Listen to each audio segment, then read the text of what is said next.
Bekas pedang yang ditinggalkan oleh prinsip pedang di bumi bagaikan jurang, yang bahkan lebih mengejutkan daripada bekas pedang yang ditinggalkan oleh leluhur setan angin hitam di kota Baiyue. 100.000 prajurit elit tentara Ibel Surgawi, yang awalnya dibawa oleh Kaisar Ibel Ditian untuk mendukung situasi, berubah menjadi abu oleh pedang ini. Bahkan Kaisar Ibel Ditian hampir terbasmi oleh pedang ini. Di saat-saat terakhir ketika hukum pedang hendak runtuh, Kaisar Ibel Ditian mengandalkan perlindungan tongkat Kaisar Ibel Surgawi dan Aula Pahlawan untuk memindahkan dirinya dan beberapa Raja Ibel Surgawi di sampingnya keluar dari ngarai 1000 bintang, nyaris terhindar dari tajamnya hukum pedang.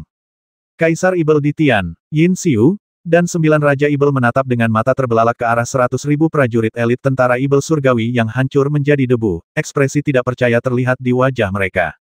Kaisar Ibel Ditian berteriak tak percaya, apa kau gila? Ah! Yesuan berdiri di udara, wajahnya tenang dan kalem, dan berkata, aku baik-baik saja, jangan khawatir. Tetapi jika kamu tidak memberiku kota yang aku menangkan, aku tidak tahu apakah kamu akan menjadi gila. Selagi Yesuan berbicara, dia perlahan terbang menuju Kaisar Ibel Ditian dan 9 Raja Ibel. Apa yang kau lakukan? Jangan datang ke sini. Ketika 9 Raja Ibel melihat Yesuan mendekat, mereka semua menunjukkan ekspresi ketakutan dan berteriak keras. Aku harus pergi ke sana. Kalau tidak, jika kalian menipuku, kepada siapa aku bisa meminta keadilan? Aku menyetujui taruhan itu dengan mulutku sendiri, jadi jika kalian kalah, kalian harus mengakuinya. Yesuan terus bergerak mendekat. Wajah Raja Ibel Ditian berubah sangat buruk. Dia dengan cepat mengulurkan tangan dan mendorong Raja Ibel Mulu menjauh, dan memerintahkan, hentikan dia. Hentikan dia dengan cepat. Raja Ibel Mulu terdorong lebih dari 10 kaki. Ketika dia melihat Yesuan mendekat, dia teringat pada 100.000 Ibel Surgawi yang baru saja dipotong-potong oleh pedang. Ketakutan di hatinya melonjak ke kepalanya tanpa terkendali. Dia berteriak, berbalik dan lari. Yesuan mengangkat tangannya dan menembakkan energi pedang, memotong kepala Raja Ibel Mulu dan menjatuhkannya ke tanah. Yesuan terus mendekat, dan Kaisar Ibel Ditian buru-buru mendorong Ibel Surgawi di sampingnya ke depan. Para Raja Ibel yang agung dan berkuasa serta para bangsawan kelas atas di negeri Ibel kuno belum pernah mengalami hal seperti itu sebelumnya. Mereka berteriak ketakutan dan berbalik untuk melarikan diri. Yesuan membuka wilayah pedang, meliputi seluruh dunia, langsung memenjarakan semua Ibel Surgawi yang ingin melarikan diri. 9 Raja Ibel Surgawi, pendeta tinggi Yin Xiu, dan lebih dari selusin bangsawan kelas atas dari kerajaan Ibel Surgawi kuno semuanya ditekan oleh kekuatan tak terlihat, berjuang keras dengan leher terjepit. Namun, di bawah wilayah pedang alam Dewa Yesuan, dia tidak memiliki kemampuan untuk melawan. Nyawanya direnggut sedikit demi sedikit. Dia bahkan tidak bisa bersuara ketika ingin berteriak, dan hanya bisa mengeluarkan suara dengungan di tenggorokannya. Saat pikiran Yesuan bergerak, jiwa para Raja Ibel Surgawi dan para bangsawan Ibel Surgawi ini langsung musnah, dan tubuh mereka jatuh dari langit, mati tanpa suara. Pada akhirnya, hanya Kaisar Ibel Ditian yang tersisa utuh. Yesuan datang di depannya dengan senyum hangat di wajahnya, tetapi Kaisar Ibel Ditian merasakan ketakutan yang membuat jiwanya bergetar dalam senyum hangat ini. Kaisar Ibel Ditian segera berteriak keras, kota Mangshu milikmu. Kota Mangshu milikmu. Benar sekali. Ribuan tahun telah berlalu sejak zaman kuno, tetapi kamu masih belum belajar untuk menepati janjimu dan kamu masih memaksaku untuk bertindak. Yesuan menyeringai.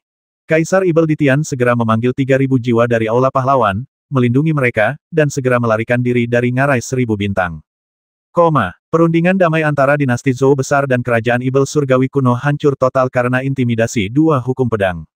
Setelah Kaisar Ibel Ditian melarikan diri, dia tidak berani tinggal di kota Mangshu dan langsung melarikan diri kembali ke kota Kaisar Ibel. Gerbang kota Mangshu telah dihancurkan oleh satu hantaman prinsip pedang, dan bekas pedang yang dalam membentang dari kota Mangshu sampai ke ngarai Qianxing. Prinsip menggunakan pedang ini menghancurkan hati dan nyawa para Ibel Surgawi di kota Mangshu. Ketika para Ibel Surgawi di kota itu mendengar bahwa Kaisar Ibel Ditian telah menyerahkan kota Mangshu, mereka segera melarikan diri ke segala arah. Kaisar manusia segera memerintahkan pasukan Zhou Agung untuk memasuki kota Mangshu dan menguasai seluruh kota. Meskipun kota Mangshu secara nominal telah direbut kembali oleh Yesuan, tidak seorang pun dapat menghentikan pasukan Zhou besar memasuki kota Mangshu. Terlebih lagi, pasukan Long Yuan berada jauh di kota Baiyue. Berdasarkan prinsip kedekatan, pasukan memang dibutuhkan untuk menguasai kota Mangshu. Namun, kecepatan gerak Kaisar manusia jauh lebih efisien daripada efisiensi pengepungannya, yang membuat Yesuan sedikit tidak senang. Setelah pasukan Zhou Agung memasuki kota Mangshu, Kaisar manusia memanggil Qin Taiya untuk berbicara panjang lebar, tetapi tidak memanggil orang lain, jadi tidak diketahui apa yang mereka bicarakan. Akan tetapi, meski aku tidak mendengar isi pembicaraan mereka, aku dapat menebak bahwa mereka pasti membicarakan urusan kota Mangshu. Di kamp militer sementara tentara Long Yuan. Sekelompok Jenderal Long Yuan mengepung Ye Xuan dan mengungkapkan kemarahan mereka. Kota Mangshu jelas telah direbut kembali oleh jenderal muda itu, mengapa dia membiarkan pasukan Zhou Agung masuk? Benar sekali, pasukan Zhou Agung tidak pandai bertempur, tetapi mereka sangat pandai mencuri pahala. Mereka telah bertempur selama lebih dari 3 bulan dan belum mampu menembus kota Mangshu. Sekarang jenderal muda itu telah merebut kota Mangshu sendirian. Mereka sigap dan cekatan, dan segera memasuki kota. Pei Sanyu berkata dengan marah. Setelah jeda, Pei Sanyu tiba-tiba mengusulkan mengapa kita tidak memimpin pasukan kita ke kota Mangshu juga. Aku ingin melihat apakah pasukan Zhou Agung berani menghentikan kita. Fang Qiangqiao segera membujuknya, dengan berkata, jangan gegabah. Masalah ini tergantung pada jenderal. Kita tidak bisa mengambil keputusan. Pei Sanyu menoleh dan melihat sekeliling, bertanya-tanya, mengapa Su Changlin tidak ada di sini. Orang itu tidak banyak bicara, tetapi ketika dia berbicara, dia selalu punya ide bagus. Kemana dia pergi hari ini? Hang Zhan menjawab sepertinya seseorang mengundangnya untuk minum. Siapa dia? Kenapa kamu tidak mentraktirku saat kamu minum anggur? Pei Sanyu mendengus marah ketika mendengar bahwa ada anggur tetapi dia tidak diundang. Karena orang-orang memandang rendah dirimu, kata Hang Zhan dengan nada sinis. Apa maksudmu? Pei Sanyu langsung tidak mengerti apa yang sedang terjadi. Di luar perkemahan tentara Zhou Agung, di dalam kereta suci burung Phoenix terbang. Kereta suci Flying Luan ditarik oleh 8 burung Phoenix terbang. Interiornya sangat mewah dan nyaman, seperti istana kecil. Pada saat ini, sebuah perjamuan diselenggarakan di kereta Fei Luan. Jun Tianwen duduk di kursi utama, dan Jun Wuwei, Shen Qianshan dan jenderal serta staf pasukan Zhou besar lainnya duduk di kursi kedua. Hanya ada satu tamu terhormat di perjamuan ini, yaitu Su Changlin yang mengenakan baju besi. Su Changlin diundang ke sini oleh Kasim Istana saat dia melatih kavaleri Fengshen. Su Changlin adalah orang yang teguh dan berhati-hati. Dia tahu betul bahwa sebagai seorang jenderal Long Yuan, dia tidak dapat menentang keinginan Raja Zhou, karena hal itu akan membawa malapetaka bagi pasukan Long Yuan. Oleh karena itu, meskipun dia tidak ingin menghadiri perjamuan seperti itu, dia tidak punya pilihan selain menerima undangannya.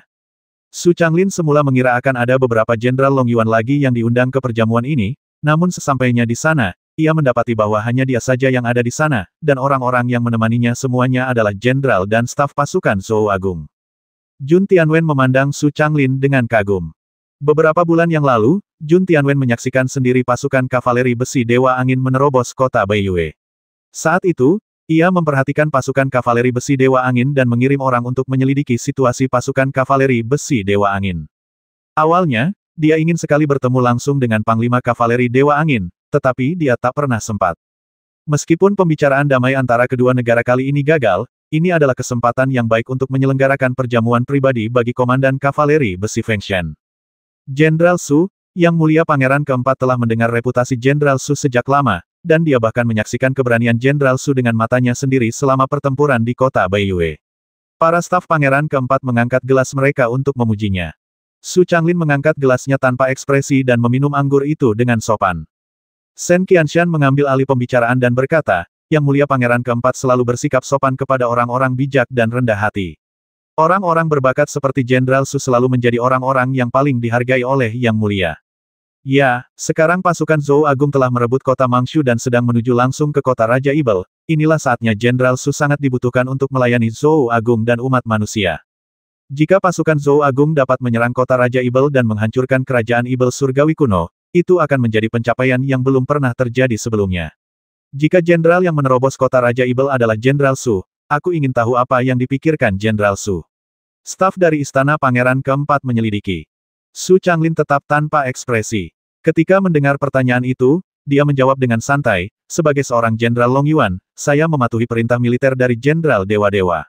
Jika kavaleri besi Dewa Angin cukup beruntung untuk menyerang kota Raja Monster, saya akan melakukan yang terbaik. Staf Istana Pangeran Keempat telah menjelaskannya dengan sangat jelas tadi, tetapi Su Changlin jelas tidak menanggapi. Staf itu tidak punya pilihan selain berbalik dan melihat Jun Tianwen. Jun Tianwen tertawa terbahak-bahak dan berkata, Jenderal Su, saya sudah lama mendengar nama besar Anda. Kavaleri besi Fengshen, di bawah pimpinan Jenderal Su, telah membuat prestasi besar dalam pertempuran. Saya sangat mengagumi Anda. Yang Mulia, terima kasih atas pujianmu. Su Changlin membungkuk, tidak memberi ruang untuk kritik dalam etiketnya. Jun Tianwen melanjutkan, ketika aku melihat Jenderal Su, aku merasa sangat ramah dan merasa bahwa kita sudah terlambat bertemu. Aku mengundang Jenderal Su ke sini hari ini hanya untuk minum. Jenderal Su, jangan terlalu menahan diri. Baju zirah Jenderal Su pasti sangat berat. Bagaimana kau bisa menikmati minum seperti ini? Ayo, cepat lepas baju zirah Jenderal Su. Titik titik titik. Titik titik titik. Begitu dia selesai bicara, dua orang dayang berpakaian istana maju ke depan, berlutut di hadapan Su Changlin, dan mengulurkan tangan hendak menanggalkan baju zirahnya. Su Changlin segera menurunkan helmnya dan berkata, tidak perlu. Aturan militer menyatakan bahwa Anda tidak boleh melepas baju zirah saat berbaris di luar. Jun Tianwen tidak memaksa, melambaikan tangannya dan berkata, tidak apa-apa, kalau begitu kamu tidak perlu melepas baju besimu. Turunlah. Kedua dayang berpakaian istana itu membungkuk dan pergi. Shen Qianshan memuji Jenderal Su layak menjadi komandan kavaleri Dewa Angin. Dia memang sangat disiplin. Beberapa anggota staf di istana Pangeran Keempat terus menyanjung Su Changlin untuk beberapa saat, dan kata-kata serta perbuatan mereka mengungkapkan penghargaan Pangeran Keempat kepadanya.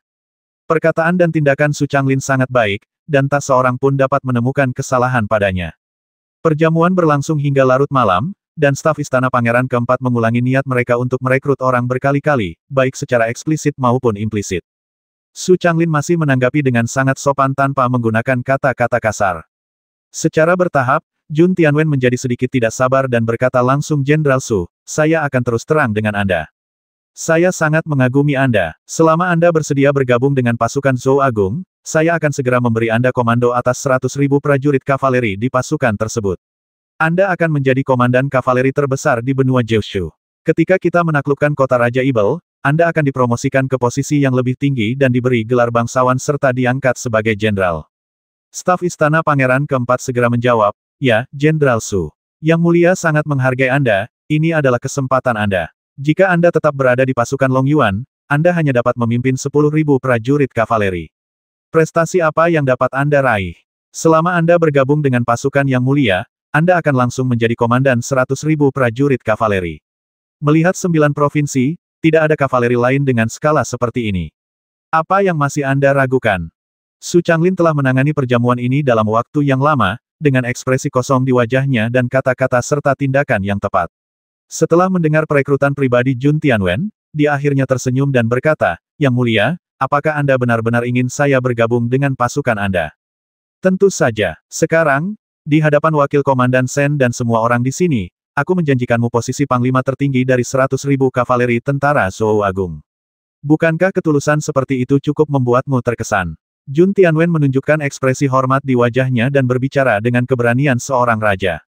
Su Changlin menggelengkan kepalanya dan berkata, saya khawatir tubuh saya yang sederhana ini tidak layak menerima kebaikan hati yang mulia. Ketika Jun Tianwen mendengar ini, dia mengira Su Changlin bersikap rendah hati dan bahwa dia telah mengamankan posisinya. Dia tertawa terbahak-bahak dan berkata, Jenderal Su bersikap rendah hati. Dengan keberanianmu, bagaimana mungkin kamu bisa menjadi pelayan yang rendah hati? Su Changlin menertawakan dirinya sendiri, perlahan berdiri di tengah aula, perlahan mengangkat tangannya dan melepas helmnya. Ketika para jenderal dan staf yang hadir melihat ini, mereka langsung tersenyum, berpikir bahwa Su Changlin akan melepas helmnya, berlutut, dan bergabung dengan pasukan Pangeran Keempat. Jun Tianwen tersenyum lebih cerah. Ia sangat gembira membayangkan memiliki jenderal sekuat kavaleri besi Dewa Angin yang dapat mengalahkan ribuan musuh dengan satu kuda. Dia sudah memikirkan cara untuk menyerang kota Raja Ibel. Dengan pasukan berkuda yang kuat seperti kavaleri besi Dewa Angin, menerobos kota Raja Ibel akan menjadi hal yang mudah. Yang tidak terduga adalah setelah Su Changlin melepas helmnya, tato di sisi kiri dahinya terlihat. Su Changlin mendongak ke arah Jun Tianwen, terkekeh, dan bertanya, Yang mulia, apakah menurut Anda seorang budak rendahan seperti saya layak mendapatkan penghargaan Anda? Ketika kata-kata ini diucapkan, semua orang yang hadir tercengang. Jun Tianwen langsung mengernyit, dan tiba-tiba merasa bahwa Su Changlin tampak sangat familiar, seolah-olah dia pernah melihatnya di suatu tempat. Sejak Kaisar Manusia mengeluarkan dekrit untuk memberi hadiah kepada tentara Long Yuan, Putra Mahkota dan Pangeran Keempat pergi ke ibu kota kuno Zhenyu untuk memberikan hadiah. Pada saat itu, tentara Long Yuan mengadakan perjamuan untuk menyambut kedua pangeran. Pada saat itu, Ye Xuan dan Qin Tai'a bergabung untuk mengusir Dewa Malam Neter, tetapi terluka oleh kekuatan hukum tidak lama kemudian. Pada pesta penyambutan, Jun Tianwen pernah menggunakan anggur untuk menguji luka Ye Xuan. Pada saat itu, semua jenderal tentara Long Yuan melangkah maju untuk menghentikannya dan ingin minum segelas anggur untuk Ye Xuan. Pada saat itu, Su Changlin juga berdiri, dan dia tidak mengenakan baju besi, dan tato budak di dahinya sangat menarik perhatian. Saat itu, Jun Tianwen memecat Su Changlin dengan satu kalimat seorang budak rendahan layak meminum anggur yang diberikan oleh keluarga kerajaan. Hanya beberapa bulan telah berlalu sejak kejadian itu, dan budak rendahan itu telah menjadi tamu kehormatan Pangeran keempat. Segalanya berubah begitu cepat hingga Su Changlin menganggapnya sedikit konyol. Dia melepas helmnya, memperlihatkan tato budaknya, dan membungkuk, sambil berkata, "Saya memang seorang budak. Mayor Jenderal menyelamatkan saya dari iblis surgawi dan memberi saya kesempatan untuk membalas dendam. Hidup saya adalah milik Mayor Jenderal. Tubuh saya yang hina tidak sanggup menanggung kebaikan yang mulia, jadi saya minta maaf dan pergi." Setelah Su Changlin selesai berbicara, dia membungkuk, lalu melangkah keluar dari kereta suci Fei Luan dan pergi tanpa menoleh ke belakang. Di dalam kereta suci Flying Luan, ekspresi Jun Tianwen dan yang lainnya sungguh luar biasa. Ekspresi terkejut Jun Tianwen berangsur-angsur berubah menjadi kemarahan, dan dia berteriak, "Siapa yang pergi untuk mendapatkan informasi? Mengapa kamu tidak melaporkan asal-usul budaknya?" Semua anggota staf di rumah Pangeran keempat segera berlutut dan mengakui kejahatan mereka. Shen Qianshan mendesah dan menggelengkan kepalanya tak berdaya. Menurutnya, jika Jun Tianwen benar-benar ingin merekrut Su Changlin, dia seharusnya melangkah maju dan membantunya berdiri ketika dia melepaskan helmnya dan memperlihatkan tato budaknya, serta bersikap lebih sopan kepadanya, sehingga dia bisa mendapatkan kesetiaannya yang sebenarnya. Akan tetapi, Shen Qianshan tidak mengatakan apa-apa, karena dia sendiri agak tidak puas dengan komando Jun Tianwen atas pasukan Zhou besar. 3 hari kemudian, di kamp tentara Long Yuan. Begitu Qin Tai'a kembali ke tentara, dia langsung dikepung oleh jenderal seperti Hang San dan Fang Qiangqiao. "Jenderal, apa yang ingin Anda katakan kali ini? Mayor Jenderal telah merebut kembali kota Mangshu, dan kitalah yang harus menjaganya." Pei Sanyu langsung ke pokok permasalahan begitu dia membuka mulutnya, tidak peduli dengan hal-hal lain. Qin Tai'a melambaikan tangannya dan berkata, "Tidak perlu membahas masalah ini lebih lanjut. Kota Mangshu akan dijaga sementara oleh tentara Zhou Agung." "Kenapa?" Pei Sanyu langsung menjadi marah. Fang Qiangqiao segera menariknya ke samping dan berbisik, "Karena jenderal sudah berkata demikian, jangan kita bahas lagi." "Tapi kenapa?" Pei Sanyu sangat keras kepala tentang beberapa hal. Fang Qiangqiao menariknya ke samping dan berkata, "Pikirkan sendiri. Jika Kaisar bersikeras mempertahankan kota Mangshu, apa yang bisa dilakukan jenderal? Melanggar perintahnya. Terlebih lagi, pasukan Zhou Agung telah menyerang kota Mangshu selama 3 bulan. Tidak mungkin bagi Kaisar untuk melepaskannya sekarang." Meskipun Pei Sanyu memiliki sifat pemarah, dia memiliki otak yang cerdas dan mengerti alasannya, tetapi dia hanya marah.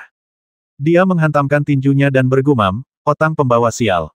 Titik titik titik. Titik titik titik." Pei Sanyu sangat marah. Dia mengulurkan tangan dan mendorong Su Changlin, sambil berkata, "Jun Tianwen mengundangmu minum beberapa hari yang lalu. Apa yang kau katakan? Aku katakan padamu, Su Tua, kau tidak boleh melakukan apapun untuk mengecewakan kami." Su Changlin menggelengkan kepalanya dan tersenyum, tidak mengatakan apapun. Fang Qiangqiao menggelengkan kepalanya dan tertawa, "Pei Tua, kau hanya tidak suka menggunakan otakmu. Kau bahkan tidak perlu berpikir untuk tahu bahwa Jun Tianwen pasti telah dikalahkan oleh Changlin." "Baguslah, aku sudah lama tidak menyukai Jun Tianwen." Pei Sanyu kembali merangkul bahu Su Changlin, dengan ekspresi seolah mereka adalah saudara yang tidak menyimpan dendam satu sama lain. Pembicaraan damai antara kedua negara telah berakhir. Tentara Long Yuan kembali ke garnisun di kota Baiyue, dan mulai membagi pasukannya untuk menyerang kota-kota sekitar kerajaan Tianyao kuno. Di dunia kecil Void City, Ye Xuan dan Qin Tai'a duduk berhadapan di seberang meja kopi, saling memandang. Setelah memasuki alam Dao Ilahi, Ye Xuan benar-benar memahami kekuatan alam Dao Ilahi. Terlebih lagi, ketika melihat Qin Tai'a, saya memiliki perasaan yang berbeda.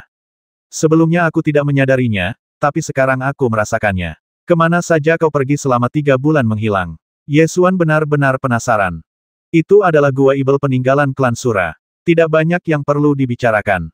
Qin Tai'a menjawab dengan santai. "Sangat berbahaya. Itu sangat berbahaya," Ye Xuan menyimpulkan. Qin Tai'a mengulurkan tangan dan mengambil cangkir di meja kopi, menyesapnya, dan tidak melanjutkan membicarakannya. Keduanya duduk saling berhadapan selama beberapa saat, dan Ye Xuan bertanya, "Sekarang aku juga telah memasuki alam para dewa, apa langkah selanjutnya? Bagaimana menurutmu?" Qin Tai'a bertanya alih-alih menjawab. "Kau benar-benar tidak akan mengembalikan kota Mangshu yang telah kuambil kembali padaku." Yesuan tidak menunjukkan rasa kesal di wajahnya, tetapi nadanya jelas tidak senang. Kecuali kamu tidak bisa menempatkan pasukan di sana, semua batu bata di kota Mangshu adalah milikmu. Jawab Qintaya. Baiklah, pembagian kepemilikan ini terlalu kuat. Yesuan tertawa. Tentara Zhou Agung telah menyerang kota Mangshu selama 3 bulan. Mustahil bagi para prajurit itu untuk mundur dari kota Mangshu. Oleh karena itu, jangan bahas masalah kota Mangshu lebih jauh lagi. Kita akhiri saja masalah ini, kata Qintaya. Yesuan mengangguk dan mengganti topik pembicaraan, jadi, Kaisar Manusia ingin menyerang kota Kaisar Ibel. Qintaya tidak langsung menjawab, namun setelah beberapa lama ia berkata Kaisar Manusia tidak kembali ke ibu kota kekaisaran, dan memanggil kota Tianyong dan sekte lainnya untuk pergi ke kota Mangshu guna membangun formasi pertahanan kota. Yesuan langsung mengerti tujuan Kaisar begitu mendengarnya, dan berkata sambil tersenyum bagus sekali, kalau ada orang lain yang mau membayar untuk membangun formasi pertahanan kota untuk kotaku, sampaikan terima kasihmu kepadaku saat kamu punya waktu. Qintaya tertawa dalam hati dan berkata, kamu selalu bisa membuat sesuatu terdengar berbeda saat kamu mengatakannya. Yesuan tiba-tiba teringat sesuatu dan bertanya, apakah kita masih perlu menyerang kota-kota suku gigi hitam lainnya? Cepat atau lambat kita harus bertarung, jawab Qintaya. Bagaimana kita menghadapi leluhur Ibel bulan hitam di Gunung Dewa Ibel? Jika kita benar-benar menghancurkan suku gigi hitam, monster tua itu mungkin benar-benar bangun dan melawan kita sampai mati. Kata Yesuan. Bagaimana menurutmu? Qintaya bertanya lagi. Yesuan memutar matanya, tetapi masih mengungkapkan pikirannya. Saya pikir kita harus mengambil inisiatif dan membasminya di peti mati kuno sebelum dia bangun. Ini sangat berisiko. Qintaya merenung. Seberapa kuatkah seorang leluhur Ibel yang telah tertidur sejak zaman kuno? Apakah tidak ada informasi tentang kekuatan leluhur Ibel bulan hitam? Yesuan bertanya dengan serius. Sudah terlalu lama berlalu, dan kita hanya bisa menyimpulkan dari fragmen yang tercatat di buku-buku kuno. Sulit untuk mendapatkan jawaban yang akurat. Pengawal rahasia Night Owl telah mencari informasi tentang leluhur setan bulan hitam, tetapi informasi akurat yang dapat mereka temukan sangat terbatas. Namun, sebelum leluhur Ibel Gunung Hitam tertidur, kultivasinya telah mencapai tingkat jalan ilahi penglihatan surgawi. Dari sudut pandang ini, leluhur Ibel bulan hitam jelas tidak lebih lemah dari leluhur Ibel Gunung Hitam. Namun, leluhur Ibel Gunung Hitam telah tertidur selama 7.000 tahun, dan kekuatannya telah melemah. Leluhur Ibel bulan hitam telah tertidur lama, jadi kekuatannya pasti telah melemah. Yesuan menatap Qintaya dengan tatapan tajam di matanya dan bertanya, mari kita bergabung untuk bertarung lagi. Apakah kamu berani bertarung? Qintaya merenung sejenak dan berkata, baiklah, pertempuran ini harus segera dijalani. Mengambil inisiatif benar-benar dapat membantu kita memanfaatkan peluang. Kapan kita mulai? Mata Yesuan berbinar dan dia bertanya tentang waktu. 3 hari kemudian, sebelum fajar, Qintaya membuat keputusan. Setelah membuat keputusan, Qintaya bangkit dan pergi untuk memanggil penjaga rahasia terkuat di tentara Long Yuan untuk mempersiapkan pertempuran. Yesuan memanfaatkan waktu untuk berlatih dan mengkonsolidasikan kultivasinya. Setelah memasuki alam ilahi, saat Anda menggunakan indera ilahi Anda untuk mengamati dunia, apa yang Anda lihat benar-benar berbeda. Di bawah pengamatan ilahi dari alam Shinto, seseorang dapat melihat asal mula dunia. Seluruh dunia tersusun dari hukum-hukum. Selama Anda berada di alam Jiushu, hukum ada di mana-mana, tetapi para prajurit di bawah alam Dao ilahi tidak dapat melihatnya sama sekali. Yesuan mengetuk pedang kunpeng untuk membangunkan Kaisar Binatang Kunpeng Burung Besar. Bangunlah, katakan padaku, apa saja kegunaan hukum yang ajaib itu. Setiap kali Kaisar Binatang Kunpeng terbangun, dia akan marah. Dia akan bersandar pada pedangnya dan terengah-engah dengan marah. Tidak bisakah kau melihat sendiri? Kau telah memasuki alam para dewa, dan kau sudah dapat melihat hal-hal pada tingkat hukum. Yesuan membiarkan pikirannya mengembara dalam hukum asal-usul dunia, dan kemudian dia melihat beberapa hal menarik. Pada tingkat hukum, ada jejak yang ditinggalkan oleh beberapa orang kuat. Misalnya, seorang Raja Dewa yang kuat mengukir beberapa informasi di tingkat hukum, mencatat saat ia menjadi Raja Dewa. Ketika Kaisar Binatang Kunpeng melepaskan diri dari segel, ia pertama-tama mengamati informasi yang tertinggal di tingkat hukum dan mempelajari beberapa hal yang telah terjadi dalam puluhan ribu tahun terakhir. Tentu saja, tidak banyak informasi yang tersisa pada tingkat undang-undang, dan bahkan lebih sedikit lagi yang dapat dilihat karena tercampur dengan lautan hukum yang luas. 3 hari kemudian, saat fajar, platform umum ilahi terbang keluar dari awan dan muncul di atas Gunung Dewa Ibel, samar-samar terlihat dalam cahaya pagi yang kabur. Ada lebih dari 300.000 tentara Ibel surgawi di Gunung Dewa Ibel, begitu pula para penjaga Ibel surgawi asli dari Gunung Dewa Ibel. Begitu panggung umum ilahi muncul, para ibel surgawi di Gunung Dewa Ibel segera melihat panggung umum ilahi di langit dan menjadi panik. Beberapa jenderal serigala ibel langit di Gunung Dewa Ibel memanfaatkan keberadaan leluhur ibel di belakang mereka dan segera menunjukkan sisi jahat mereka, sambil berteriak, "Jangan panik. Dengan adanya leluhur ibel di sini, semut manusia tidak berani menyentuh kita. Berkumpullah, berkumpullah, dan bersiaplah untuk memberi pelajaran yang mendalam kepada semut manusia ini." Mendengar teriakan Jenderal Serigala Setan Langit, 300.000 prajurit Setan Langit perlahan berkumpul, mengambil busur ilahi Setan Langit, mengarahkannya ke langit, dan bersiap untuk melancarkan serangan. Kepala pendeta suku gigi hitam segera bergegas ke tanah terlarang leluhur ibel, berlutut di depan totem serigala berkepala 3, dan memanggil leluhur ibel bulan hitam. "Leluhur ibel, umat manusia telah menyerang Gunung Dewa Ibel. Suku gigi hitam dalam bahaya. Tolong buat keputusan sesegera mungkin." Suasana di balik totem serigala berkepala 3 itu sangat sunyi, tidak ada respon sama sekali. Imam besar suku gigi hitam terus berteriak, "Tolong minta leluhur ibel untuk segera membuat keputusan." Setelah beberapa saat, suara berat yang tampaknya berasal dari jurang datang dari belakang totem serigala berkepala 3. "Apa yang kamu bicarakan tentang membuat keputusan lebih awal? Kamu hanya ingin aku bangun dan membayar ketidakmampuanmu." Titik titik titik. Titik titik titik. Imam besar suku gigi hitam menunjukkan ekspresi malu di wajahnya, menundukkan kepalanya ke tanah, dan berteriak sedih sebagai seorang imam besar, "Saya gagal melindungi suku gigi hitam. Saya memang tidak kompeten. Namun sekarang umat manusia telah datang ke Gunung Dewa Ibel, dan saya tidak punya pilihan selain meminta leluhur ibel untuk membuat keputusan. Apakah akan melawan atau mundur, saya akan mengikuti leluhur ibel." Suara tarikan napas panjang terdengar dari belakang totem serigala berkepala 3, dan setelah waktu yang lama, ia berkata, "Tahukah kamu mengapa begitu banyak leluhur ibel dan orang kuat Shinto memilih untuk tidur?" "Aku tidak tahu," jawab pendeta tinggi suku gigi hitam. "Aku telah tertidur selama jutaan tahun, hanya untuk menunggu kesempatan itu untuk hidup lagi. Aku telah tertidur selama lebih dari 10.000 tahun, menunggu dalam kegelapan yang tak berujung, menunggu kesempatan yang ilusif itu. Setelah menunggu selama 10.000 tahun, sekarang kau ingin aku menyerah, melepaskan 10.000 tahun penantian ini, dan mati karena ketidakmampuanmu. Jika itu kau, bagaimana perasaanmu?" Nada bicara leluhur ibel bulan hitam perlahan-lahan menunjukkan kemarahan. Imam besar suku gigi hitam merasakan kemarahan leluhur ibel bulan hitam dan membenturkan kepalanya ke tanah, tidak berani bangun. Dia berkata, "Aku tidak berani memaksa leluhur ibel untuk bangun. Namun sekarang umat manusia telah menyerang Gunung Dewa Ibel, kita tidak bisa lagi tinggal di sini.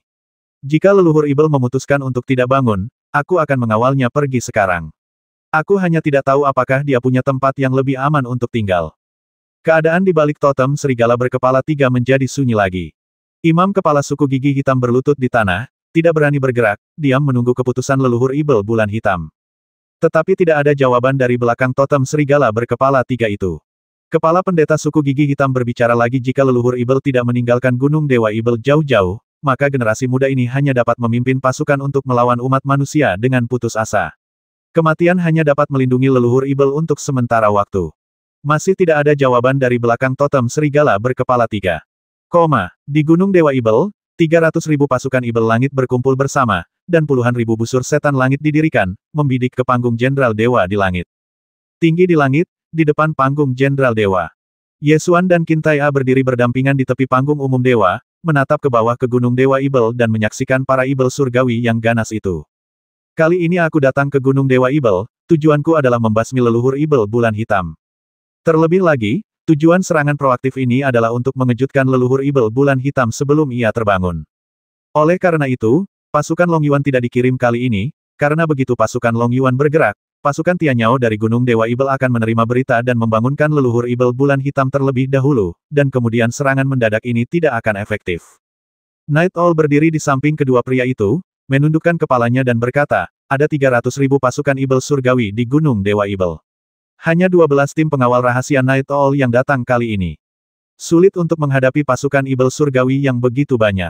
Senyum muncul di bibir Yesuan, dan dia berkata, "Aku akan berurusan dengan 300.000 tentara ibel surgawi ini."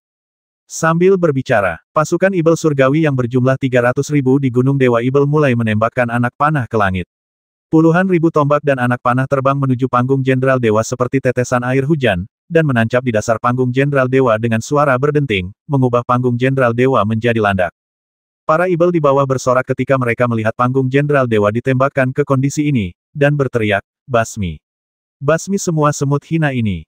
Jenderal Serigala Setan Langit yang mengambil alih komando meraung semakin ganas, seakan-akan hendak membantai pasukan Long Yuan. Tepat pada saat ini, Ye Xuan perlahan mengangkat tangannya dan mengaktifkan mantra. Tinggi di langit, bayangan hutan muncul di awan, dan kemudian dunia kecil Void City muncul di langit, menjulang di antara awan. Begitu dunia kecil Void City muncul, cahaya dari Void Annihilation Cannon langsung menyala. Saat berikutnya, seberkas energi setebal gunung melesat keluar dan menghantam Gunung Dewa Ibel.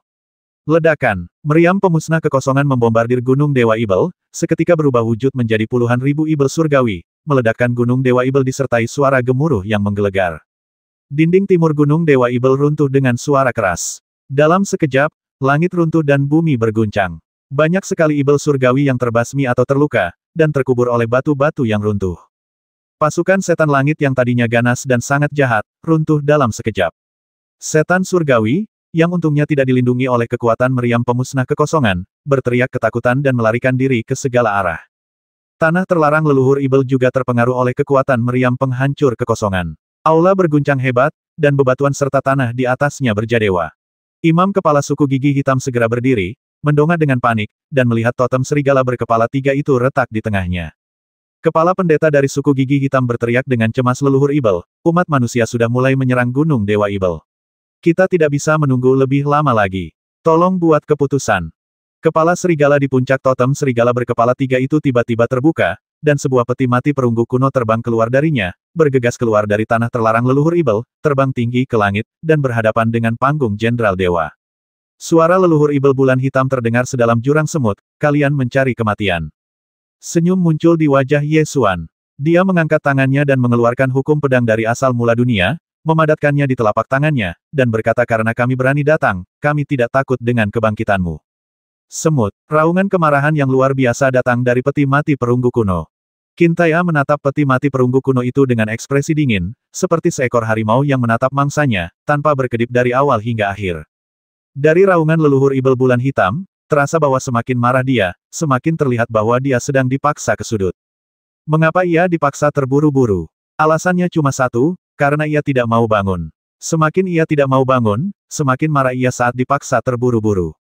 Ye Xuan memadatkan prinsip-prinsip ilmu pedang, mengangkatnya di atas kepalanya, dan bersiap untuk menyerang.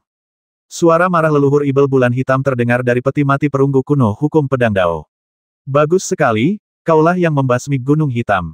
Tidak hanya leluhur Ibel Gunung Hitam, tetapi juga leluhur Ibel Angin Hitam. Ngomong-ngomong, aku harus berterima kasih padamu karena telah membantuku mencapai 9 bintang berturut-turut dan mengirimku ke alam Dao ilahi. Ye Xuan mengungkapkan rasa terima kasihnya yang tulus. Apakah kamu pikir kamu bisa pamer di hadapanku setelah memasuki alam para dewa? Alam yang telah aku capai bukanlah sesuatu yang dapat kamu bayangkan. Jika kamu memaksaku untuk bangun, kamu hanya akan memiliki satu akhir, yaitu jatuh di Gunung Dewa Ibel. Suara marah leluhur Ibel bulan hitam datang dari peti mati perunggu kuno. Qin-Tai berdiri dengan kedua tangan di belakang punggungnya dan berkata dengan keras, leluhur Ibel bulan hitam, jika kau tidak ingin mati, tinggalkan saja Gunung Dewa Ibel dan cari tempat lain untuk menetap. Aku tidak tertarik memburumu. Gunung Dewa Ibel adalah tempat di mana aku telah tidur selama ribuan tahun dan tempat berkumpulnya gua-gua naga.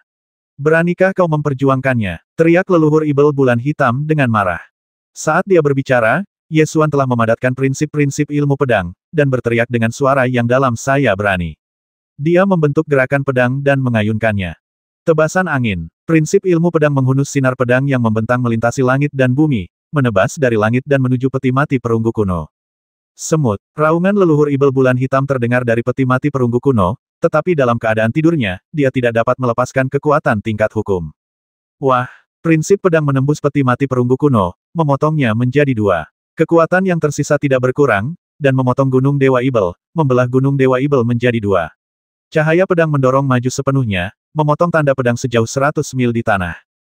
Titik titik titik, titik titik titik, berani sekali kau. Peti mati perunggu kuno itu meledak, dan tubuh kurus leluhur Ibel bulan hitam, setipis kayu bakar yang mati, muncul di udara. Pada saat ini, Qin-Tai bergegas keluar dari panggung umum dewa, menusukkan tombaknya, menciptakan gelombang udara yang bergulung-gulung, seolah-olah ribuan kuda sedang berlari kencang, dengan momentum kuat yang menguasai langit dan bumi. Minum. Qin-Tai mengeluarkan raungan pembasmi dan menusuk dada leluhur Ibel bulan hitam dengan tombaknya, meledakkannya dari langit ke bumi. Wah! Kedua pria kuat itu menghantam bumi, bagaikan meteor yang jatuh, menghantam gunung Dewa Ibel. Cahaya tombak meledak, gelombang udara melonjak, bumi berguncang, dan satu pukulan mengubah separuh gunung Dewa Ibel menjadi rerundewa. Ah! Leluhur Ibel Bulan Hitam mengeluarkan raungan melengking, mengepalkan tangannya, dan berkata dengan kaget dan marah, beraninya kau. Beraninya kau. Ia tidak pernah menyangka bahwa leluhur para Ibel yang menguasai dunia pada zaman dahulu kala akan dikepung oleh dua ekor semut yang baru saja memasuki alam dewa. Tubuhnya belum pulih, dan kekuatan serta pikirannya masih dalam keadaan tidak aktif.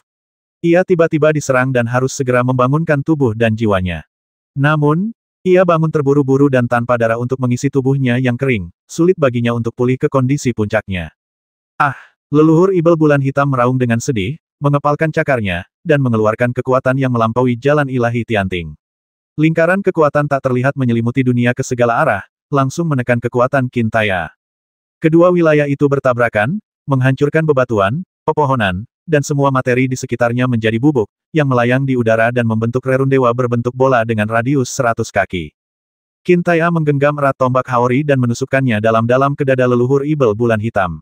Dia menggertakkan giginya dan meraung, menahan kekuatan wilayah kekuasaannya. Leluhur Ibel Bulan Hitam perlahan mengepalkan tangannya yang terkepal, meraung saat dia menghidupkan kembali tubuhnya, dan menelan darah di sekitarnya. Namun, dalam radius 1000 kaki, tidak ada makhluk hidup lain kecuali Qintaya. Kultivasi leluhur Ibel Angin Hitam sangat kuat. Dia melahap darah Qintaya dengan gila-gilaan dan menghisapnya. Tetesan darah mengalir keluar dari kulit Qintaya, melayang menuju leluhur Ibel Bulan Hitam, dan memenuhi tubuhnya yang kering. Darah alam ilahi, sangat bagus. Leluhur Ibel Bulan Hitam tertawa terbahak-bahak. Ia benar-benar dapat menghisap darah lawannya. Mata Qintaya terfokus, dan dia berteriak dengan suara yang dalam, mengangkat tubuh abadi dewa pertarungan ke tingkat yang ekstrim, menutup pori-porinya dan mengunci darah di bawah epidermis. Leluhur Ibel Bulan Hitam tidak dapat menyerap darah dan menjadi semakin marah. Dia menggunakan tangan kanannya untuk mengekstrak hukum dari asal mula dunia. Semut, matilah demi aku. Leluhur Ibel Bulan Hitam meraung dengan marah dan melepaskan hukum.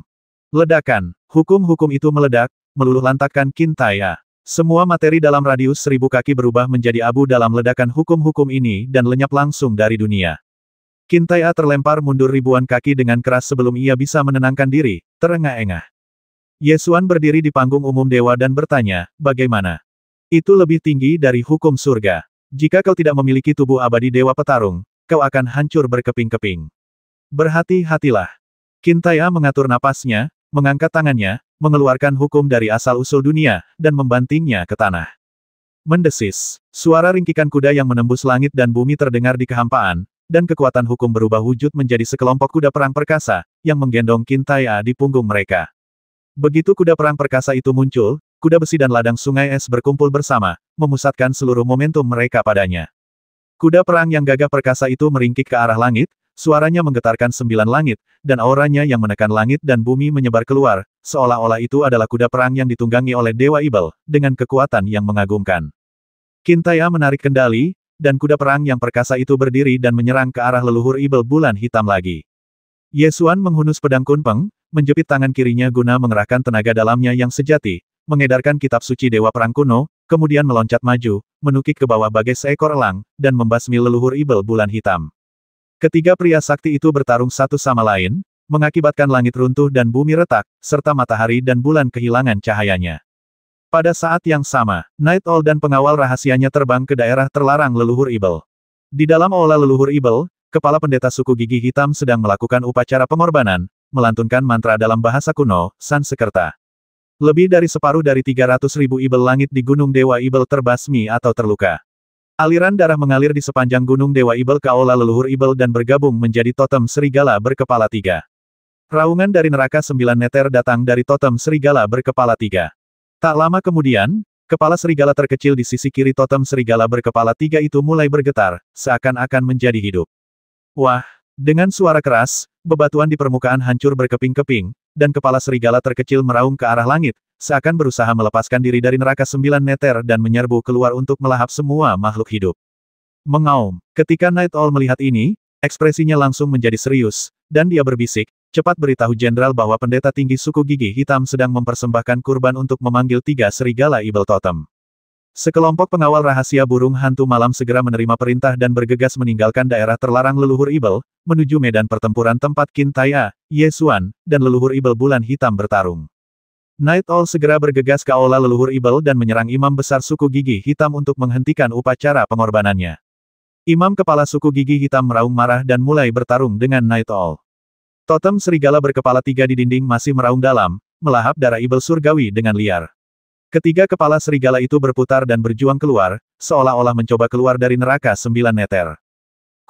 Pengawal rahasia burung hantu malam bergegas keluar lingkaran pertempuran 3 orang kuat dan melaporkan jenderal, imam besar suku gigi hitam sedang mempersembahkan kurban untuk memanggil 3 serigala Ibel Totem. Mata Qin Taiya terfokus, dan dia membuat keputusan cepat. Dia berkata kepada Ye Xuan, aku akan menahan leluhur Ibel bulan hitam, dan kau pergi dan hadapi 3 serigala Ibel Totem. Cepatlah. Ye Xuan tahu bahwa situasi pertempuran berubah dengan cepat dan tidak ada ruang untuk ragu-ragu. Sejak dia mengendalikan Ibel Langit untuk menjelajahi Gunung Dewa Ibel, dia telah melihat totem serigala berkepala 3 dan tahu bahwa jika benda itu benar-benar dapat dipanggil, itu akan menjadi keberadaan yang sangat menakutkan. Ye Xuan melompat dan langsung terbang menuju daerah terlarang leluhur Ibel. Tetaplah untukku. Leluhur Ibel bulan hitam segera mengirimkan hukum untuk mencegat Ye Xuan. Qin Taiya memegang tombaknya secara horizontal untuk memblokir, memungkinkan Ye Xuan berhasil keluar dari lingkaran pertempuran dan bergegas menuju area terlarang leluhur Ibel. Di daerah terlarang leluhur Ibel, Night Owl membuka Martial God Domain miliknya dan melancarkan serangan dahsyat terhadap imam besar suku gigi hitam.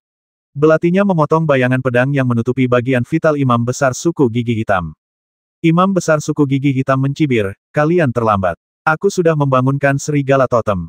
Bahkan tanpa aku yang melanjutkan pengorbanan, serigala totem akan keluar dari neraka 9 meter dan melahap kalian semua makhluk rendahan.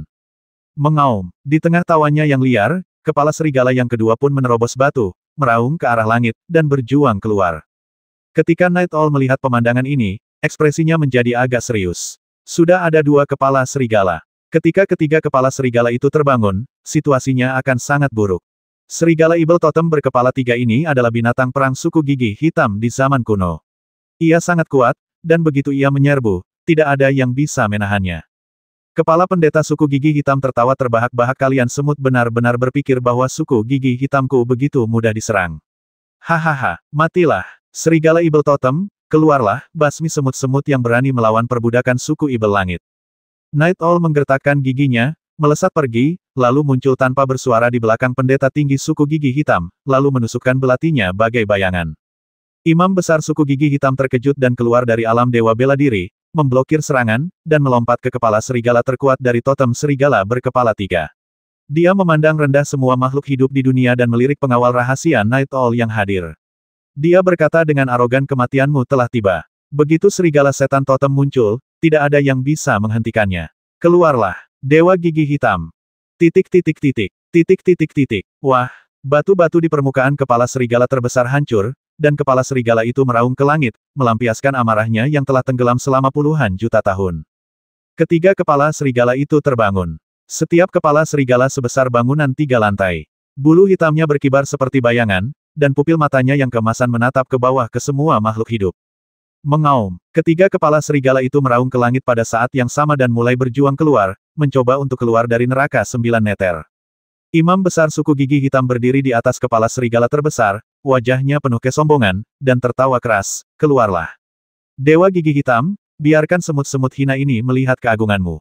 Wah, di tengah tawa liar, salah satu kaki depan serigala totem berkepala 3 itu terlepas, menginjak tanah, memakukan cakarnya yang tajam ke tanah, dan memanjat keluar. Night Owl dan puluhan pengawal rahasia Night Owl ingin maju untuk menghentikan mereka, tetapi terguncang dan terlempar oleh auman serigala Ibel Totem berkepala 3. Gelombang suara yang dipancarkan oleh raungan itu bahkan mencegah Night Owl di tingkat dewa bela diri untuk mendekat. Kekuatan serigala totem berkepala 3 tidak diragukan lagi terungkap. Tepat pada saat ini, Ye Xuan terbang ke aula leluhur Ibel dan menatap serigala Ibel totem berkepala 3 yang sudah bergegas keluar di tengah jalan. Imam besar dari suku gigi hitam melambaikan tongkatnya, berdiri di atas kepala serigala terbesar, menatap Ye Xuan dengan pandangan yang merendahkan dunia, dan berkata dengan nada menghina, aku nyatakan bahwa hidupmu telah berakhir. Tidak seorang pun di dunia ini yang dapat menghentikan Dewa Gigi Hitam. Mengaum, serigala Ibel Totem berkepala 3 meraung ke langit dan hendak menyerbu keluar. Mata Ye Xuan bersinar dengan cahaya tajam. Dia mengangkat tangannya dan mengeluarkan hukum ilmu pedang dari asal mula dunia.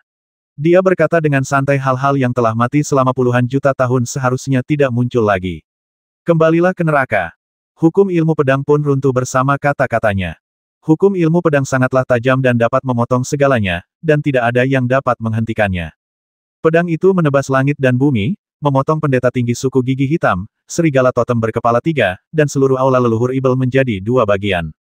Oh! Serigala Ibel totem berkepala 3 mengeluarkan raungan melengking, dan kepala serigala di tengah terbelah menjadi 2, menyemburkan kabut hitam. 2 kepala serigala lainnya meraung dengan menyedihkan, namun tidak peduli seberapa keras mereka berjuang dan meraung, itu sia-sia.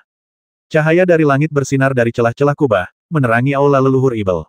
Sinar matahari menyinari serigala Ibel totem berkepala 3, membakar tubuhnya. Serigala Ibel totem berkepala 3 akhirnya jatuh di aula leluhur Ibel dan berubah menjadi patung batu yang gelap dan bobrok. Jiwa imam besar gigi hitam keluar dari tubuhnya, dipenuhi dengan keterkejutan dan kemarahan, dan meraung tak percaya tidak. Bagaimana mungkin dewa gigi hitam bisa dikalahkan oleh semut sepertimu? Tidak. Seberapa tak terkalahkannya seseorang jika ia terbasmi di zaman dahulu. Yesuan mencibir, mengangkat tangannya dan meraih jiwa pendeta tinggi suku gigi hitam, langsung memurnikannya menjadi esensi sejati, lalu berbalik dan terbang keluar tanpa henti. Di luar gunung Dewa Ibel, pertarungan antara Kintaya dan leluhur Ibel bulan hitam menjadi semakin sengit. Setelah tahap lemah awal, tubuh leluhur Ibel bulan hitam perlahan terbangun, dan dengan cepat melahap darah Ibel surgawi yang mati di gunung Dewa Ibel untuk mengisi kembali tubuhnya yang kering. Kekuatan yang ditunjukkan oleh leluhur Ibel bulan hitam menjadi semakin kuat. Dari yang awalnya ditekan oleh Kintaya, ia secara bertahap mulai menekan Kintaya, dan kekuatan tempurnya terus meningkat. Ia telah menembus batas jalan ilahi Tianting dan mencapai jalan ilahi Tianxi. Yesuan terbang keluar dari aula leluhur Ibel dan sedikit terkejut saat melihat kekuatan yang ditunjukkan oleh leluhur Ibel bulan hitam. Meskipun aku secara mental sudah siap menghadapi tingkat kultivasi leluhur Ibel bulan hitam, aku tetap merasakan tekanan luar biasa saat benar-benar melihatnya. Namun, yang mengejutkan Yesuan bukan hanya kekuatan leluhur Ibel bulan hitam, tetapi juga kekuatan Kintaya. Kintaya jelas hanya berada di alam Tianting Divine Dao, tetapi dengan tubuh dewa tempurnya yang tidak bisa dihancurkan, dia bertarung sendirian melawan leluhur Ibel bulan hitam tanpa menunjukkan tanda-tanda kelemahan. Yesuan mengerahkan sebagian besar energinya untuk berlatih ilmu pedang, jadi dia tahu sejak awal bahwa dia tidak dapat mengejar Kintaya dalam latihan kitab suci Dewa Perang kuno. Awalnya dia berpikir bahwa kesenjangannya tidak akan terlalu besar. Namun sekarang dia melihat bahwa Kintaya menunjukkan tubuh abadi Dewa Perang, yang sudah sangat kuat. Dia sebenarnya menggunakan tubuh fisiknya untuk menahan serangan hukum penglihatan surgawi, dan dia masih memiliki kekuatan untuk melawan. Kultivasi leluhur Ibel bulan hitam pulih dengan cepat. Jika pertarungan terus berlanjut seperti ini, sulit untuk mengatakan apa hasil akhirnya. Yesuan mengerutkan kening dan memikirkannya. Sangat sulit untuk menang ketika seseorang berada di level Shinto 10 audio melawan Shinto 10 Si, karena ada perbedaan satu level di antara keduanya dan seseorang ditekan dalam hal hukum. Yesuan mempertimbangkan untuk terus menggunakan metode penyegelan pikirannya untuk menahan serangan hukum penglihatan surgawi, tetapi setelah memikirkannya dengan cermat, dia menyadari bahwa metode ini tidak lagi layak. Saat berada di alam dewa bela diri, ia mampu menahan serangan hukum dengan menutup pikirannya, namun hal itu mengakibatkan ia menjadi buta dan tuli, sehingga mengisolasi dirinya dari serangan hukum. Sekarang, kultivasinya telah memasuki ranah Dao Ilahi Tianting. Jika dia terus menutup pikiran ilahinya, dia tidak akan dapat menggunakan hukum serangan, yang tidak akan sepadan dengan kerugiannya. Lagi pula, kesadaran ilahi tidak seperti mata dan telinga tubuh manusia. Pendengaran dan penglihatan pada tubuh manusia terpisah. Anda dapat menutup mata dan tetap dapat mendengar. Namun, pikiran ilahi berbeda. Yang disebut pendengaran ilahi dan penglihatan ilahi hanyalah perbedaan alam, yang tidak sama dengan telinga dan mata. Meskipun Kintaya mampu melawan leluhur Ibel bulan hitam sendirian dan tidak dirugikan, Yesuan tidak tahu berapa lama dia bisa bertahan, jadi setelah bergegas keluar dari aula leluhur Ibel, dia tidak menunda lebih lama lagi dan segera menyerbu ke dalam lingkaran pertempuran dengan pedang di tangan untuk membagi tekanannya. Apakah serigala Ibel totem berkepala 3 sudah diberantas? Kintaya mengayunkan senjatanya, menjungkir balikan setengah gunung, dan bertanya. Sudah terpecahkan. Seberapa besar ancaman yang dapat ditimbulkan oleh sesuatu yang telah mati selama puluhan juta tahun? Yesuan menjawab, meraih posisi tempur utama, dan menebas leluhur Ibel bulan hitam dengan jurus pedang petir raungan naga. Ketika leluhur Ibel bulan hitam mendengar berita bahwa 3 serigala Ibel totem telah terbasmi, ekspresi di wajahnya menjadi semakin muram. Sebelumnya, Ketika Yesuan menghancurkan peti mati perunggu kuno miliknya dengan hukum pedang, dia tahu bahwa dengan kekuatan serigala Evil Totem berkepala 3, jika ia dapat sepenuhnya merangkak keluar dari jurang 9 meter, ia masih dapat bertarung dengan Yesuan jika ia diserang oleh hukum pedang sebelum merangkak keluar, maka ia tidak akan mempunyai kesempatan untuk merangkak keluar. Meskipun dia telah menduga hal ini, dia tetap sangat marah saat mendengar hasil pastinya. Karena kekuatan Qintaya melampaui harapannya, dia merasa sangat kesulitan. Dia awalnya mengira bahwa begitu hukum visi surga mulai berlaku, semut manusia yang baru saja memasuki alam ilahi akan berubah menjadi abu dalam sekejap. Akan tetapi, tubuh abadi Dewa Pertarungan Qintaya telah dikultivasikan hingga ke titik yang dapat menahan serangan hukum penglihatan surgawi, sehingga mustahil bagi penindasan alamnya untuk terwujud sama sekali. Sekarang, Yesuan bergabung lagi ke medan perang, yang langsung memberi banyak tekanan pada leluhur Ibel Bulan Hitam. Setelah setengah hari pertempuran sengit, leluhur Ibel Bulan Hitam secara bertahap menemukan bahwa keterampilan pedang Yesuan sangat kuat, tetapi kekuatan fisiknya jauh lebih lemah dari Qintaya. Setelah analisis singkat, dia dengan cepat mengetahui kekuatan Yesuan dan Qintaya. Qintaya memiliki tubuh abadi seorang dewa petarung tingkat tinggi, dan kekuatan tubuh fisiknya telah jauh melampaui tingkat kultivasinya sendiri. Dapat dikatakan bahwa Qintaya adalah orang yang kuat dengan kemampuan menyerang dan bertahan yang seimbang. Dia tidak memiliki kelemahan pada tubuhnya dan memiliki kekuatan keras yang kuat. Kekuatan ofensif dan defensif Qintaya yang sempurna sangat sesuai dengan identitasnya sebagai Jenderal Dewa Long Yuan. Selama dia berdiri di depan pasukan, dia adalah tulang punggung seluruh pasukan. Yesuan berbeda. Hukum ilmu pedang adalah memotong segalanya dan tidak ada yang bisa menghentikannya. Itu adalah serangan pamungkas. Sebagai perbandingan, pertahanan Yesuan sendiri relatif lemah. Tentu saja, ini hanya relatif. Jika dibandingkan dengan orang kuat lainnya dari Jalan Ilahi Tianting, kekuatan pertahanan tubuh abadi Dewa Perang Yesuan juga lebih kuat dari level yang sama. Leluhur Ibel Bulan Hitam mengetahui karakteristik kekuatan Yesuan dan pria lainnya, dan segera membuat pilihan yang paling tepat, memusatkan seluruh kekuatannya untuk membombardir Yesuan. Dia melihatnya dengan sangat jelas. Selama dia membasmi Yesuan terlebih dahulu, dia tidak akan terkalahkan dalam pertempuran ini. Akan tetapi, leluhur Ibel Bulan Hitam dapat melihat tipuan kecil ini. Qintaya, Jenderal Long Yuan, secara alami dapat melihatnya, jadi dia menarik sebagian besar serangannya dan beralih ke posisi bertahan, memblokir sebagian besar serangan untuk Yesuan. Yesuan bahkan tidak perlu mengerahkan energinya untuk bertahan, dan mengerahkan seluruh kekuatannya untuk menyerang. Dia melepaskan satu demi satu prinsip pedang, yang membuat leluhur Ibel Bulan Hitam ketakutan. Meskipun kultivasi leluhur Ibel Bulan Hitam telah pulih ke tingkat dao ilahi penglihatan surgawi, tubuh fisiknya tidak mampu menahan serangan hukum pedang. Setiap kali hukum pedang menyerangnya, ia harus menggunakan kekuatan hukum untuk bertabrakan dengannya guna mengatasinya. Yesuan dan Qintaya bekerja sama semakin diam-diam, secara bertahap mengerahkan kekuatan yang lebih besar dari jumlah satu, dan sepenuhnya menekan leluhur Ibel Bulan Hitam. Setelah pertempuran berlangsung sehari semalam, leluhur Ibel Bulan Hitam menyadari bahwa dia tidak dapat menemukan cara untuk mengalahkan lawannya dan secara bertahap mulai panik. Dia terpaksa bangun. Sulit baginya untuk bertahan dalam pertempuran panjang, dan masa hidupnya semakin menipis. Leluhur Ibel Bulan Hitam merasakan kematian mendekat, dan wajahnya menjadi sangat jelek. Dia tahu bahwa jika dia tidak menggunakan kekuatan magisnya yang besar di alam dao ilahi, dia pasti akan terseret sampai mati pada akhirnya. Akhirnya, dia menggertakkan giginya dan berteriak dengan marah, "Kamu memaksaku melakukan ini, jadi pergilah ke neraka. Bulan hitam akan segera datang." Berdengung. Begitu dia berteriak, leluhur Ibel Bulan Hitam melompat maju dan menghilang di balik bulan purnama di langit. Yesuan menatap bulan purnama di langit dan merasakan tekanan luar biasa menekannya. Kesadaran ilahi dilepaskan, menembus kehampaan dan dengan cepat mencari di sekitarnya, tetapi leluhur Ibel Bulan Hitam tidak ditemukan. Yesuan berbalik dan menatap Qintaya. Tanpa bertanya, Qintaya menggelengkan kepalanya dan berkata, "Aku tidak dapat menemukannya. Sepertinya sudah benar-benar menghilang." Ketika keduanya tengah berbincang, sebuah titik hitam tiba-tiba muncul pada bulan purnama yang tinggi di langit. Bintik hitam itu meluas dengan cepat, dari seukuran sebutir beras menjadi seukuran kepalan tangan, dan tidak ada tanda-tanda akan berhenti. Bintik itu masih tumbuh dengan kecepatan yang terlihat oleh mata terbuka, secara bertahap menempati seluruh bulan purnama, mengubahnya menjadi bulan purnama yang sedang membicarakan bulan hitam. Yesuan dan pria lainnya langsung mengernyit, menatap bulan purnama hitam di langit, merasa sedikit gelisah di hati mereka. Qintaya berkata dengan ekspresi serius, "Tidak bagus. Ini adalah kekuatan magis yang luar biasa dari leluhur Ibel Bulan Hitam di alam ilahi. Ada catatan serupa dalam mitologi kuno. Legenda mengatakan bahwa leluhur Ibel Bulan Hitam pernah mencabut bulan purnama hitam dari langit dan menghancurkannya ke sebuah kota manusia, mengubah area dalam radius 1000 mil menjadi zona mati.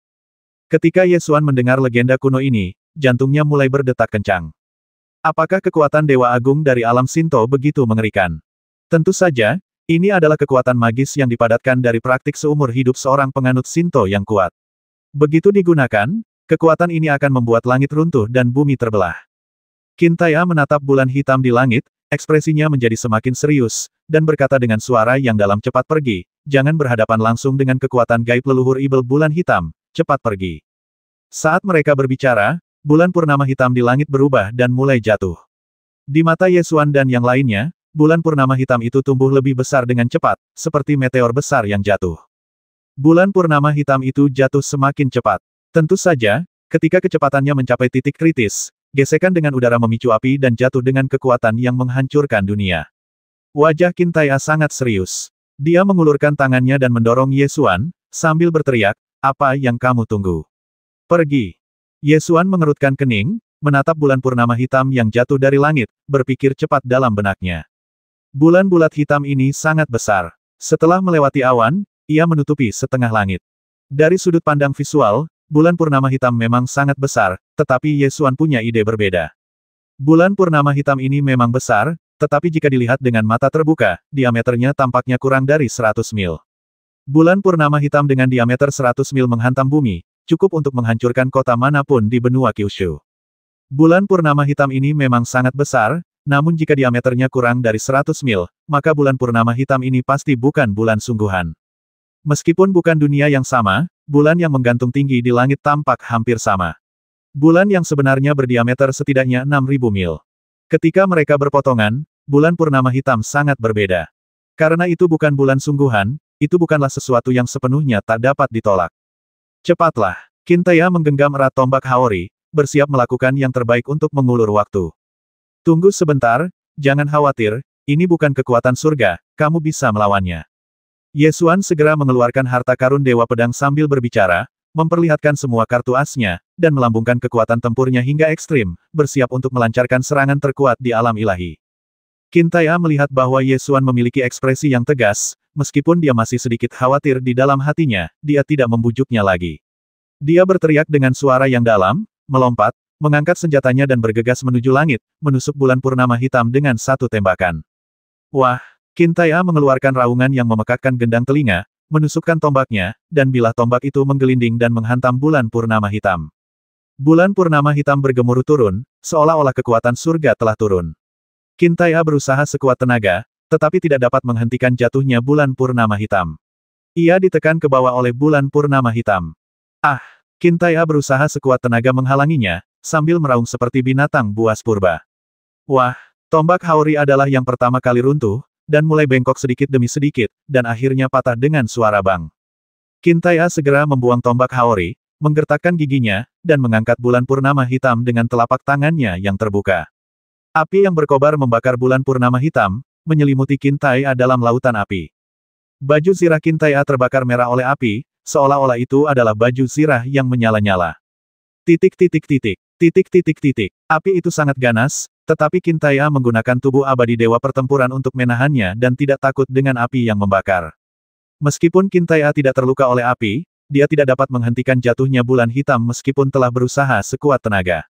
Dia hanya dapat memperlambatnya sedikit. Qin Tai'e berusaha sekuat tenaga untuk menahan bulan hitam. Lengannya ditekuk, jadi dia menggunakan bahunya untuk membawanya.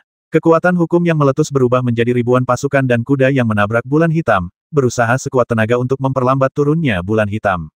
Tepat di bawah bulan purnama hitam, Ye Xuan berdiri di tanah dan memperlihatkan semua kartunya. Sejak hari ia memahami prinsip-prinsip ilmu pedang, tujuan latihan harian Ye Xuan adalah menggabungkan prinsip-prinsip ilmu pedang dengan teknik pedang surgawi.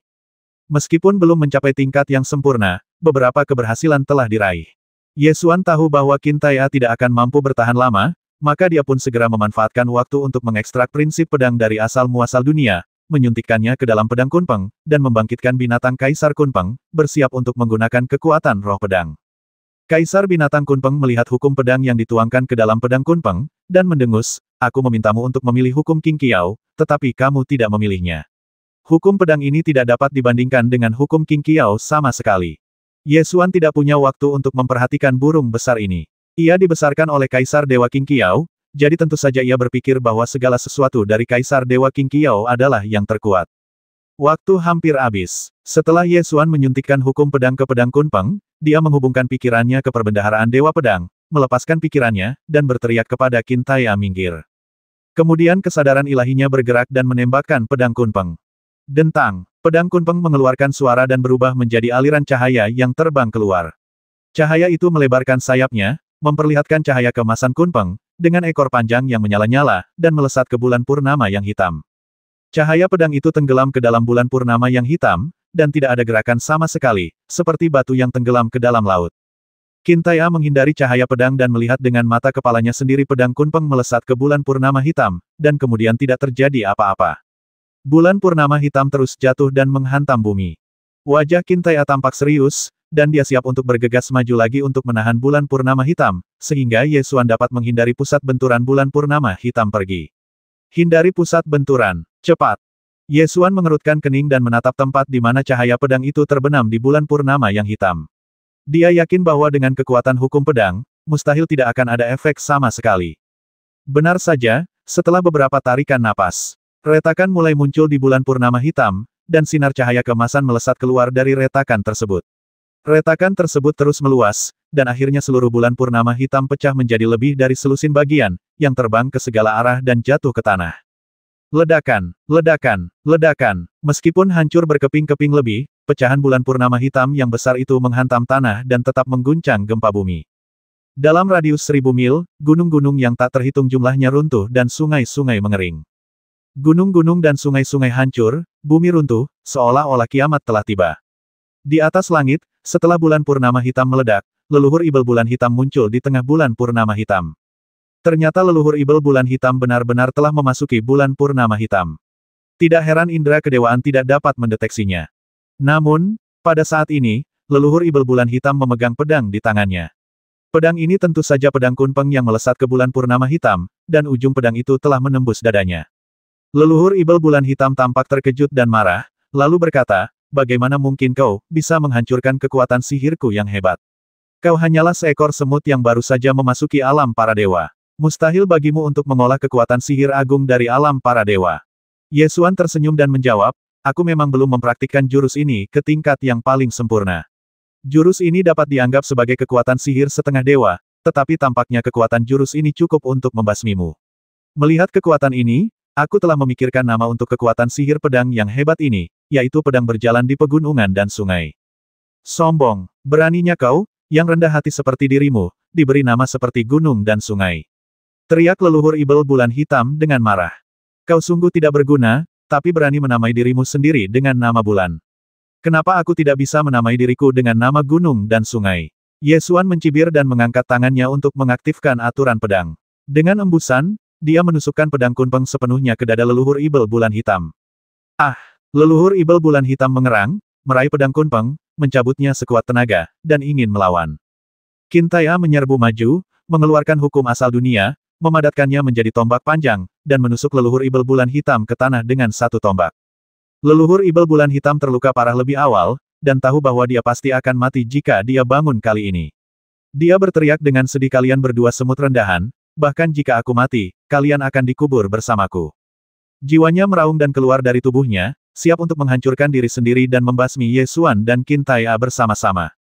Tepat saat dia hendak menghancurkan jiwanya sendiri, Ye Xuan datang di depan jiwanya, mengangkat tangannya dan melepaskan kekuatan untuk menekan jiwanya.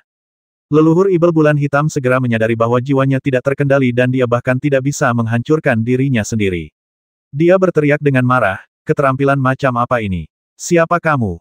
Mungkin aku dilahirkan untuk menghancurkan klan setan langit. Menghancurkan jiwaku sendiri. Itu tidak mungkin." Ye Xuan berkata sambil mulai memurnikan jiwanya. "Tidak, tidak. Kenapa kau tahu keterampilan sihir semacam ini?" Ah! Jiwa leluhur ibel bulan hitam meraung dengan menyedihkan, dan akhirnya berubah menjadi esensi sejati yang luas dan bergabung ke dalam lautan Qi Ye Xuan. Ye Xuan mengulurkan tangan dan membantu Qin Taiya berdiri, dan bertanya, "Apakah kamu baik-baik saja?" "Bagus sekali, pertarungan ini tidak sebrutal pertarungan dengan Dewa Malam Neter." Qin Tai'a mengambil tombak Haori yang rusak dan berkata tanpa daya namun, tombak Haori itu rusak. Tombak itu telah digunakan selama 300 tahun. Sayang sekali. Mari kita kembali dan pikirkan cara untuk menyusunnya kembali. Ye Xuan menoleh dan melihat sekeliling. Ia menemukan bahwa pedang kunpeng terbang mengitari pecahan bulan purnama hitam, menyerap untaian cahaya spiritual ke dalam pedang. Begitu Ye Xuan melihat ini, dia tahu bahwa Kaisar Binatang Kunpeng tengah menyerap sajak dao dari harta karun lainnya lagi, dan bertanya, sajak dao harta karun mana yang tengah kau serap? Tentu saja ini bulan purnama hitam. Inti bulan purnama hitam ini terbuat dari besi suci dari kehampaan di luar wilayah kekuasaan. Ini adalah harta karun suci tingkat atas, tidak jauh berbeda dari harta karun Raja Suci. Ini adalah hal yang baik. Kaisar Binatang Kunpeng berkata sambil melahapnya, lalu menambahkan apakah kamu tidak akan membuat ulang tombak Haori? Ketika Kaisar Binatang ini telah menyerap semua sajak dao, besi ilahi kekosongan ekstrateritorial yang tersisa akan menjadi milikmu. Mata Ye Xuan berbinar, dia menunjuk pecahan bulan purnama hitam, dan berkata kepada Qin Tai'a kami memiliki bahan untuk membuat ulang tombak Haori, besi suci dari kehampaan luar. Setelah berhadapan dengan leluhur Ibel Bulan Hitam, pengawal kegelapan burung hantu malam dengan cepat membersihkan medan perang, mengumpulkan semua besi ilahi kekosongan ekstrateritorial, dan membawanya kembali ke pasukan Long Yuan. Semua pecahan tombak Haori milik Qin Tai'a juga ditemukan dan ditaruh dalam kotak kayu, siap untuk dibawa kembali untuk dicetak ulang. Masih ada beberapa Ibel surgawi yang melarikan diri di Gunung Dewa Ibel yang belum disingkirkan. Qin Tai'a kembali ke pasukan dan mengirim kavaleri lain untuk menyingkirkan Ibel surgawi di Gunung Dewa Ibel dan daerah sekitarnya. Kembali ke tentara Long Yuan, Ye Xuan memanggil semua tetua dari Departemen Pemurnian Senjata Akademi Kunpeng, dan Zhu Yong mengambil kesempatan langka untuk meninggalkan meriam pemusnah kekosongan untuk sementara waktu. Murid tertua, aku datang ke sini hanya demi dirimu. Zhu Yong masih sama seperti sebelumnya, tidak pandai bersosialisasi sama sekali dan hanya mengatakan apapun yang dia inginkan. Namun, suasana Akademi Kunpeng sangat cocok untuknya, dan yang paling dihargai Akademi itu adalah kemampuan. Kemampuan Zhu Yong dalam memurnikan senjata termasuk yang terbaik di Akademi Kunpeng. Meskipun ia sering bertengkar dengan para tetua lain di Departemen Pemurnian Senjata, ia hidup dengan nyaman di antara sekelompok orang yang berkonsentrasi pada pemurnian senjata. Di bengkel penempaan senjata tentara Long Yuan, Qin Tai'a melihat pecahan tombak Haori di dalam kotak kayu dan mendesah, kau telah bersamaku selama 300 tahun. Aku telah melalui ratusan pertempuran dan mengalami hidup dan mati. Aku benar-benar tidak tega membiarkanmu pergi. Zhu Yong sama sekali tidak menganggap Qin Tai'a sebagai jenderal dewa, dan mengambil tanggung jawab dan berkata, jangan khawatir, kami pasti akan membuat ulang tombak ini. Kami memiliki besi dewa kekosongan ekstrateritorial sebagai bahan pemurnian, dan yang dibuat ulang pasti akan lebih baik daripada yang asli. Titik. Qin Tai'a mendorong kotak kayu itu dan berkata, kalau begitu aku akan merepotkan kalian semua. Setelah kematian leluhur Ibel Bulan Hitam, tidak ada lagi Ibel surgawi di suku gigi hitam yang dapat menahan serangan tentara Long Yuan. Tentara Long Yuan dengan cepat merebut 7 kota tersisa milik suku gigi hitam dalam waktu 3 hari dan sepenuhnya menguasai wilayah suku gigi hitam. Suku gigi hitam, salah satu dari 9 suku kuno klan Setan Langit, secara resmi mengalami kemunduran dan tidak lagi dikenal sebagai salah satu dari 9 suku kuno. Hanya beberapa setan langit yang tersisa bersembunyi di pegunungan dan hutan, nyaris tidak bertahan hidup. Pertarungan di Gunung Dewa Ibel begitu dahsyatnya sehingga bulan purnama hitam yang jatuh dari langit dapat terlihat jelas bahkan dari jarak sejauh kota kepala ular piton. Oleh karena itu, pertempuran di Gunung Dewa Ibel segera menyebar ke seluruh Kyushu. Terutama pasukan Zhou Agung di kota Mangshu, yang dapat melihat pertempuran yang mengguncang bumi bahkan dari berdiri di kota. Orang-orang membicarakan pertempuran di Gunung Dewa Ibel setiap hari. Malam itu, para prajurit pasukan Zhou Agung yang sedang berganti penjaga akan turun dari atas tembok kota, berkumpul di tempat yang terlindung di kota, menghangatkan diri di dekat api unggun, dan minum anggur ringan untuk mengusir angin malam yang dingin. Apakah kau melihat bulan purnama hitam yang muncul di atas Gunung Dewa Ibel kemarin? Seorang prajurit mengemukakan topik itu. Begitu besarnya sehingga siapapun yang memiliki penglihatan dapat melihatnya. Orang di sebelahnya segera menjawab. Saat itu, saya pikir bulan telah jatuh. Saking besarnya, saya hampir mengira kota Mangshu akan terkena dampaknya. Saya hampir ingin lari menyelamatkan diri. Seseorang mendesah. Semua orang tak kuasa menahan diri untuk menatap langit. Melihat bulan purnama yang menggantung tinggi di langit dan tidak jatuh, mereka berkata dengan lega untung saja, bulan itu tidak benar-benar jatuh. Bulan tidak jatuh, jadi apa bulan purnama hitam hari itu? Seseorang bertanya dengan bingung. Seorang letnan jenderal dengan pangkat militer yang lebih tinggi berkata, saya tahu ini, tetapi jangan sebarkan. Bulan purnama hitam hari itu adalah harta karun suci leluhur Ibel bulan hitam dari suku gigi hitam. Saya mendengar bahwa pada zaman dahulu, leluhur Ibel bulan hitam hampir memurnikan harta karun suci itu menjadi harta karun Raja Suci. Namun dia gagal dan hanya bisa tidur dan menunggu kesempatan itu datang. Bulan purnama hitam itu ternyata harta karun besar sekali, di mana biasanya harta karun itu disembunyikan. Aku belum pernah mendengar harta karun luar angkasa yang bisa menyimpan benda sebesar itu. Biar ku ceritakan padamu. Aku punya teman lama di pasukan Long Yuan, dan ku dengar darinya bahwa bulan purnama hitam terbuat dari besi suci dari kehampaan di luar wilayah kekuasaan. Ia dapat disembunyikan di dalam kehampaan, dan dapat mengembang 100 kali lipat saat digunakan. Itu adalah harta karun yang tak tertandingi. Letnan Jenderal itu berbicara dengan penuh semangat dan memberitahu semua orang berita yang diketahuinya. Para prajurit di sekitar mendengarkan dengan penuh minat dan bertanya, "Jenderal, Jenderal. Leluhur Ibel bulan hitam memiliki harta karun yang begitu kuat, siapa yang kemudian menghancurkannya?" Ya, aku melihatnya dengan mata kepalaku sendiri kemarin. Bulan purnama hitam meledak di udara. Aku hampir mengira langit akan runtuh. Letnan Jenderal itu sangat puas dipanggil Jenderal oleh sekelompok prajurit. Ia merendahkan suaranya dan berkata, "Biar ku beritahu. Dalam pertempuran kemarin, Jenderal Dewa Naga Abis dan Mayor Jenderal Pasukan Naga Abis yang mengambil inisiatif untuk menyerang dan membasmi leluhur Ibel bulan hitam. Orang yang akhirnya meledakkan bulan purnama hitam kemarin adalah Mayor Jenderal Pasukan Naga Abis bernama Yesuan. Dia lagi, aku sudah mendengar namanya berkali-kali. Kudengar dia juga merebut kembali kota Mangshu," seseorang mendesah. "Ya, aku sangat iri dengan pasukan Long Yuan. Jenderal Qin sudah cukup kuat, dan Mayor Jenderal bahkan lebih kuat lagi. Alangkah hebatnya jika saya bisa bergabung dengan tentara Long Yuan. Saya mendengar bahwa tentara Long Yuan memiliki begitu banyak prestasi militer, bahkan tentara api, yang belum pernah turun ke medan perang, telah diberi penghargaan." "Benar, perbandingan membuat orang marah. Kami bekerja keras untuk menyerang kota Mangshu. Kami bertempur selama 3 bulan dan menderita banyak korban, tetapi kami tetap gagal merebutnya. Pada akhirnya, Mayor Jenderal Tentara Long Yuan memenangkan kota Mangshu dalam duel." Seorang prajurit yang mendengar gosip itu merendahkan suaranya dan berkata, "Biar ku beritahu, ku dengar saat Pangeran keempat memimpin pasukannya untuk menyerang kota Mangshu, tentara Long Yuan mengusulkan serangan gabungan. Pada akhirnya, Pangeran keempat menolaknya. Jika mereka menyetujui usulan tentara Long Yuan saat itu, tidak akan ada begitu banyak masalah di kemudian hari." "Set, beraninya kau berkata seperti itu, kau minta nyawamu." Letnan Jenderal itu langsung berteriak. Prajurit itu tiba-tiba tersadar dan segera menutup mulutnya. Setelah beberapa saat, seseorang bertanya kepada Letnan Jenderal, "Jenderal, saya mendengar bahwa kita akan menyerang kota Raja Ibel. Benarkah itu?" "Itu yang kami katakan, tapi perintah dari atas belum turun, jadi kami belum tahu apakah akan melawan atau tidak, atau kapan akan melawan," jawab Letnan Jenderal itu. "Jenderal, kita telah bertempur selama 3 bulan untuk merebut ibu kota Piton, tetapi kita masih belum berhasil merebutnya. Bisakah kita merebut kota Raja Ibel? Kali ini berbeda. Tidakkah kau lihat bahwa kapal terbang Putra Suci Surgawi Kaisar Manusia tidak pergi? Jika benar-benar terjadi pertempuran, kemungkinan besar Kaisar Manusia akan mengawasi pertempuran itu secara langsung. Dan ku dengar bahwa leluhur keluarga Jun, keluarga kerajaan dinasti Zhou Agung, telah datang. Kekuatan yang dikirim kali ini jauh lebih kuat daripada yang menyerang kota Kepala Ular Piton. Jika kita benar-benar menyerang kota Kaisar Ibel, kita mungkin bisa menghancurkannya." Wakil jenderal itu berkata sambil menganalisis.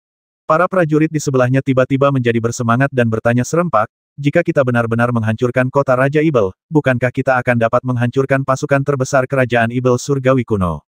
Jika aku benar-benar bisa menerimanya, setidaknya aku akan diberi gelar resmi kecil, kan? Lalu aku bisa pulang dan menikahi 2 istri, dan membuat mereka melahirkan banyak anak untukku." Seorang prajurit tiba-tiba menjadi bersemangat. Kawan di sebelahnya mendorong kepalanya dan memarahinya, "Teruslah bermimpi. Kamu akan melahirkan banyak bayi. Apakah kamu menikahi Nangui betina?" Sekelompok tentara tertawa terbahak-bahak. Kota Mangshu adalah istana Kaisar Manusia. Setelah menguasai kota Mangshu, ambisi Kaisar Manusia pun sepenuhnya menyala. Kota Raja Ibel ada di depan mata kita. Selama kita bisa menaklukkannya, kita akan mampu menciptakan prestasi yang belum pernah dicapai oleh siapapun selama berabad-abad. Dalam menghadapi tren yang belum pernah terjadi sebelumnya ini, siapa yang dapat menahan godaan ini? Kaisar Manusia langsung mendirikan pengadilan sementara di kota Mangshu, menangani urusan negara di kota Mangshu, dan mulai memobilisasi semua kekuatan yang tersedia untuk berkumpul di kota Mangshu. Tujuannya sudah sangat jelas. Perdebatan mengenai apakah akan menyerang kota Raja Ibel diperdebatkan setiap hari di istana oleh para pejabat dinasti Zhou besar. Beberapa orang mendukung pengiriman pasukan, percaya bahwa ini adalah prestasi yang tak tertandingi dan harus diperjuangkan. Sebagian orang beranggapan bahwa saat ini bukanlah saat yang tepat dan sebaiknya kita mengambil pandangan jangka panjang. Akan tetapi, tidak peduli bagaimana pejabat istana berpendapat, Kaisar tidak mengungkapkan pendapatnya dan tetap tenang. Para pangeran dan bangsawan yang sungguh-sungguh memahami pikiran Kaisar manusia tetap diam, karena mereka yang memahami pikiran Kaisar manusia telah mengetahui bahwa Kaisar manusia telah mengambil keputusan dan tidak seorang pun dapat mengubahnya. Setelah pasukan Zhou Agung beristirahat di kota Mangshu selama sebulan, Kaisar manusia secara resmi mengumumkan mobilisasi semua pasukan utama dinasti Zhou Agung, berkumpul di kota Mangshu, dan memilih hari untuk menyerang kota Kaisar Ibel. Ketika keputusan ini keluar, seluruh pengadilan terkejut. Kelompok konservatif berlutut di aula istana dan memohon agar Kaisar mempertimbangkan kembali. Kaisar mengabaikannya dan setelah menyampaikan perintah, dia meninggalkan istana dan pergi. Setelah dekret Kaisar diturunkan, bahkan pejabat istana yang menentangnya dalam hati tidak punya pilihan selain bertindak sesuai dengan dekret itu. Pasukan Zhou besar mulai bergerak, berlatih dan meningkatkan persenjataan mereka, bersiap untuk menyerang kota Raja Ibel. Kaisar Ibel Ditian berada di kota Kaisar Ibel. Ketika mendengar berita bahwa pasukan Zhou Agung akan menyerang kota Kaisar Ibel, dia dengan marah membasmi seorang pelayan istana dan mengeluarkan dekret kekaisaran untuk mencela Kaisar manusia karena tidak dapat dipercaya dan karena mengerahkan pasukan lagi tidak lama setelah perundingan damai. Kaisar manusia menanggapi dengan sebuah manifesto, yang menyatakan secara belak-belakan bahwa perundingan damai tidak berhasil. Jika dia ingin Zhou Agung tidak menggunakan perang, dia harus menuntut kerajaan kuno Ibel Surgawi untuk membebaskan semua budak manusia. Kaisar Ibel Ditian memarahi lagi. Bolak-balik, raja-raja kedua negara itu benar-benar saling mengutuk dengan dekret kekaisaran.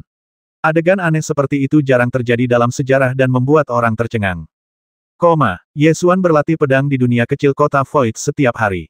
Di waktu luangnya, ia menyaksikan Gai, Tong, Zaur dan sekelompok murid Master Gu berlatih untuk menemukan tikus obat. Hidupnya sangat nyaman. Setiap hari, pengawal rahasia Night Owl akan mengirimkan dekret kekaisaran antara Kaisar manusia dan Kaisar Ibel Ditian yang berisi kutukan satu sama lain. Yesuan akan mengambil salinan dekret kekaisaran dan membacanya dengan penuh minat. Dekret Kaisar manusia ditulis dengan pena dan kertas seorang penulis hebat dari dinasti Zhou Agung. Meskipun itu merupakan penghinaan terhadap Ibel Surgawi, dekret itu juga ditulis dengan bakat sastra yang hebat, dengan setiap kalimat berirama, dan kedengarannya bahkan lebih kuat saat dibaca.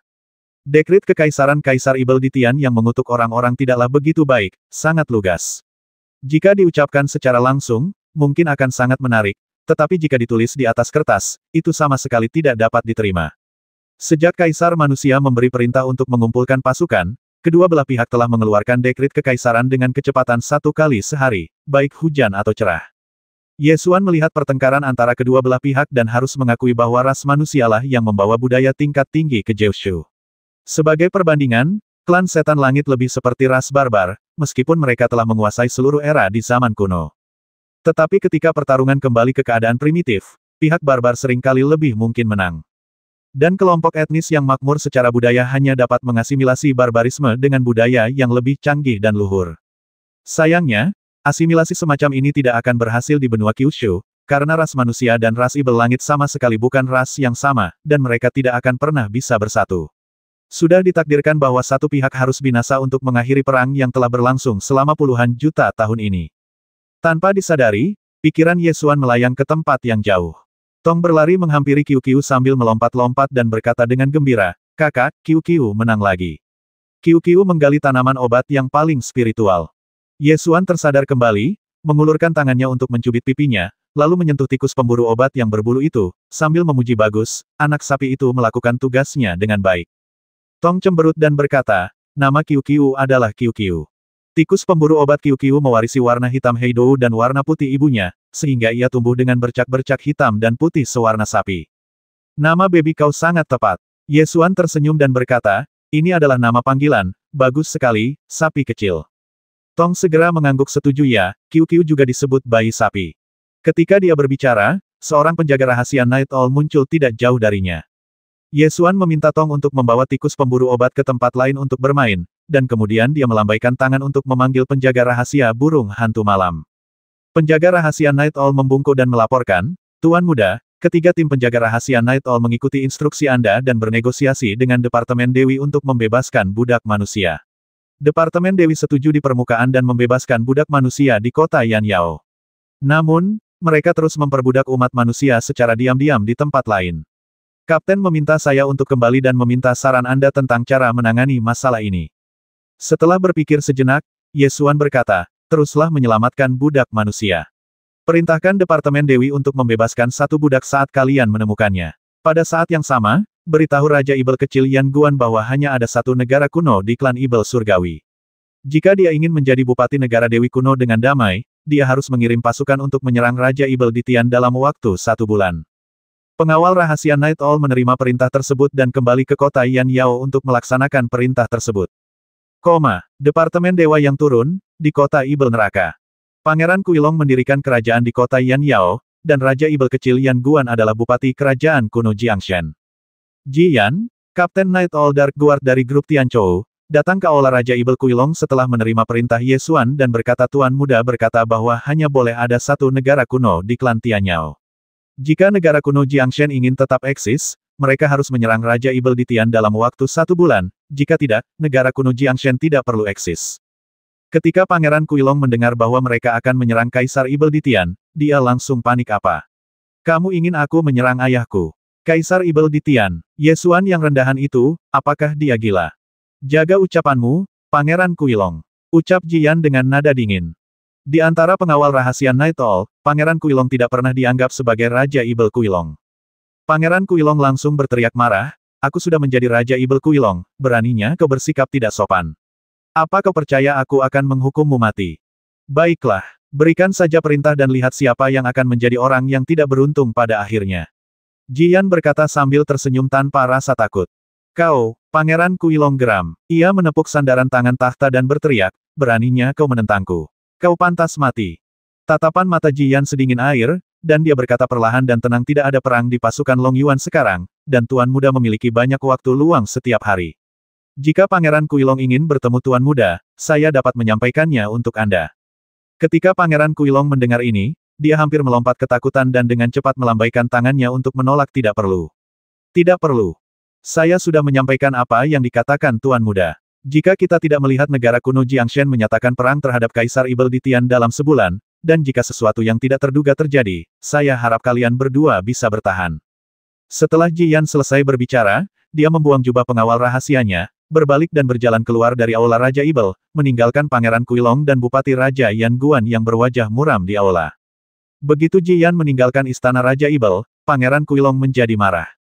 Ia menunjuk ke arah pintu masuk istana dan berkata kepada Raja Ibel kecil Yan Guan lihat. Kau lihat itu, seorang pengawal rahasia manusia berani menentang kaisar ini. Apa pekerjaanmu? Kenapa kau tidak memerintahkannya untuk ditangkap? Raja Ibel kecil Yan Guan menatapnya dengan dingin dan berkata, aku berani memberi perintah, tetapi apakah kamu berani mencapnya? Aku, Pangeran Kuilong tiba-tiba terdiam. Dia hanya melampiaskan amarahnya. Dia tidak akan pernah berani menyentuh pengawal rahasia Night Owl. Setelah beberapa saat, Pangeran Kuilong mengalihkan pembicaraan dan bertanya, apa yang harus kita lakukan sekarang? Apakah kita benar-benar harus menyerang ayah kita? Apakah kau tidak berani bertarung? Tanya Raja Ibel kecil Yan Guan. Aku, Pangeran Kuilong terdiam lagi. Setelah terdiam cukup lama, ia melanjutkan, meskipun aku telah mendirikan negara, aku belum berselisih dengan ayahku. Jika aku menyerang ayahku, tidak akan ada jalan keluar. Menurut pemikirannya, bahkan jika dia ditangkap oleh Kaisar Ibel di Tian, dia paling-paling akan dikurung dan tidak akan dieksekusi. Namun, begitu pasukan dikirim untuk menyerang Kaisar Ibel di Tian, segalanya akan benar-benar berbeda. Raja Ibel kecil Yan Guan mengutuk dalam hatinya, kau sia-sia, lalu berkata, kau tidak punya jalan keluar. Kau harus duduk teguh sebagai Raja Ibel Surgawi dari negara kuno Jiangshan, atau kau akan masuk neraka. Itu tergantung mana yang ingin kau pilih.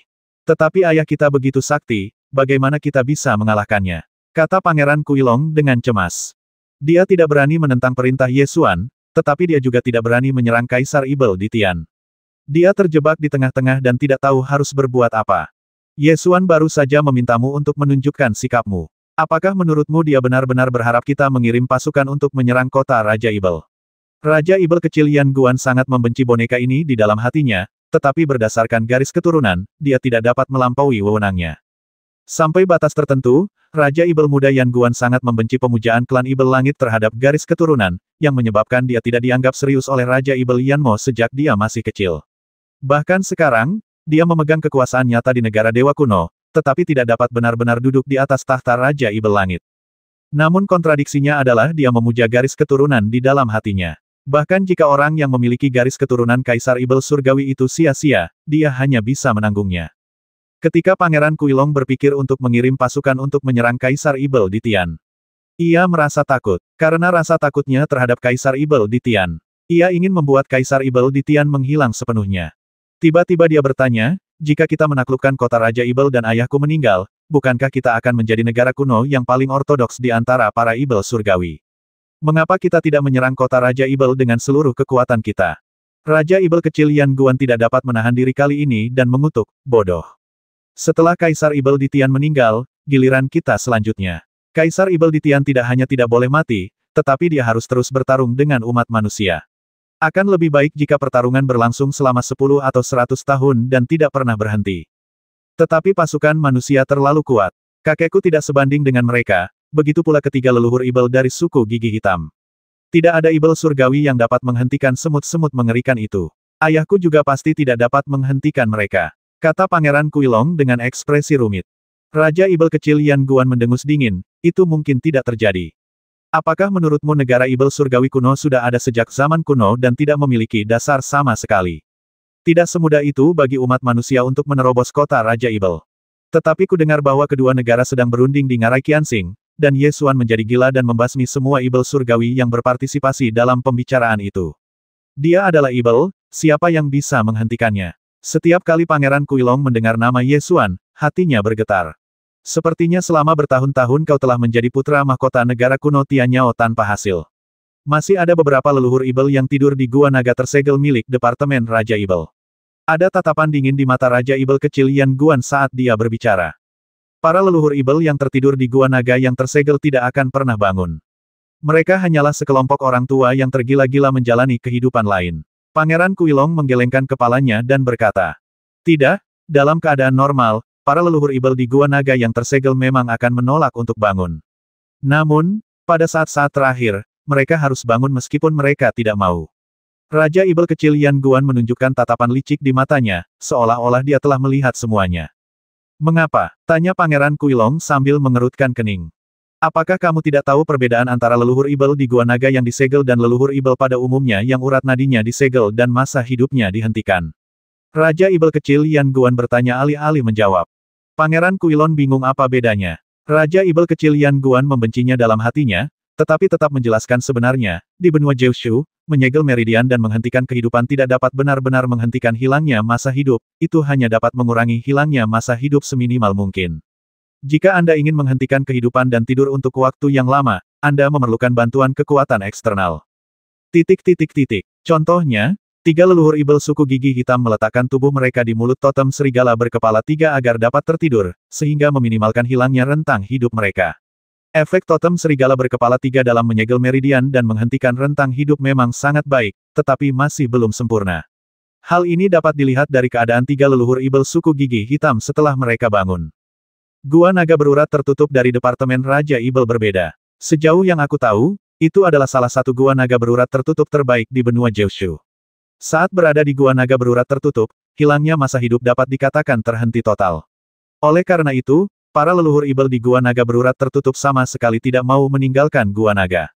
Raja Ibel kecil Yan Guan menyimpulkan, dengan kata lain, jika umat manusia berhasil menerobos kota Raja Ibel, itu pasti akan mengancam para leluhur Ibel di gua naga tertutup. Bahkan jika mereka tidak ingin bangun, mereka harus bangun. Jika tidak, begitu kota Raja Ibel ditembus, gua naga tertutup juga akan hilang. Tetapi jika dia bangun, dia tidak akan punya kesempatan untuk tertidur lagi. Leluhur Ibel mana yang bersedia bangun? Kata Pangeran Kuilong. Selama Kaisar Ibel di Tian bersedia mengosongkan tempat duduknya di Aula Pahlawan, leluhur Ibel di gua naga berurat tertutup akan terbangun. Aku telah melihat dalam kumpulan upacara pengorbanan klan Ibel surgawi bahwa pada akhir zaman kuno, ada leluhur Ibel di Yue yang sedang tidur di gua naga berurat tertutup.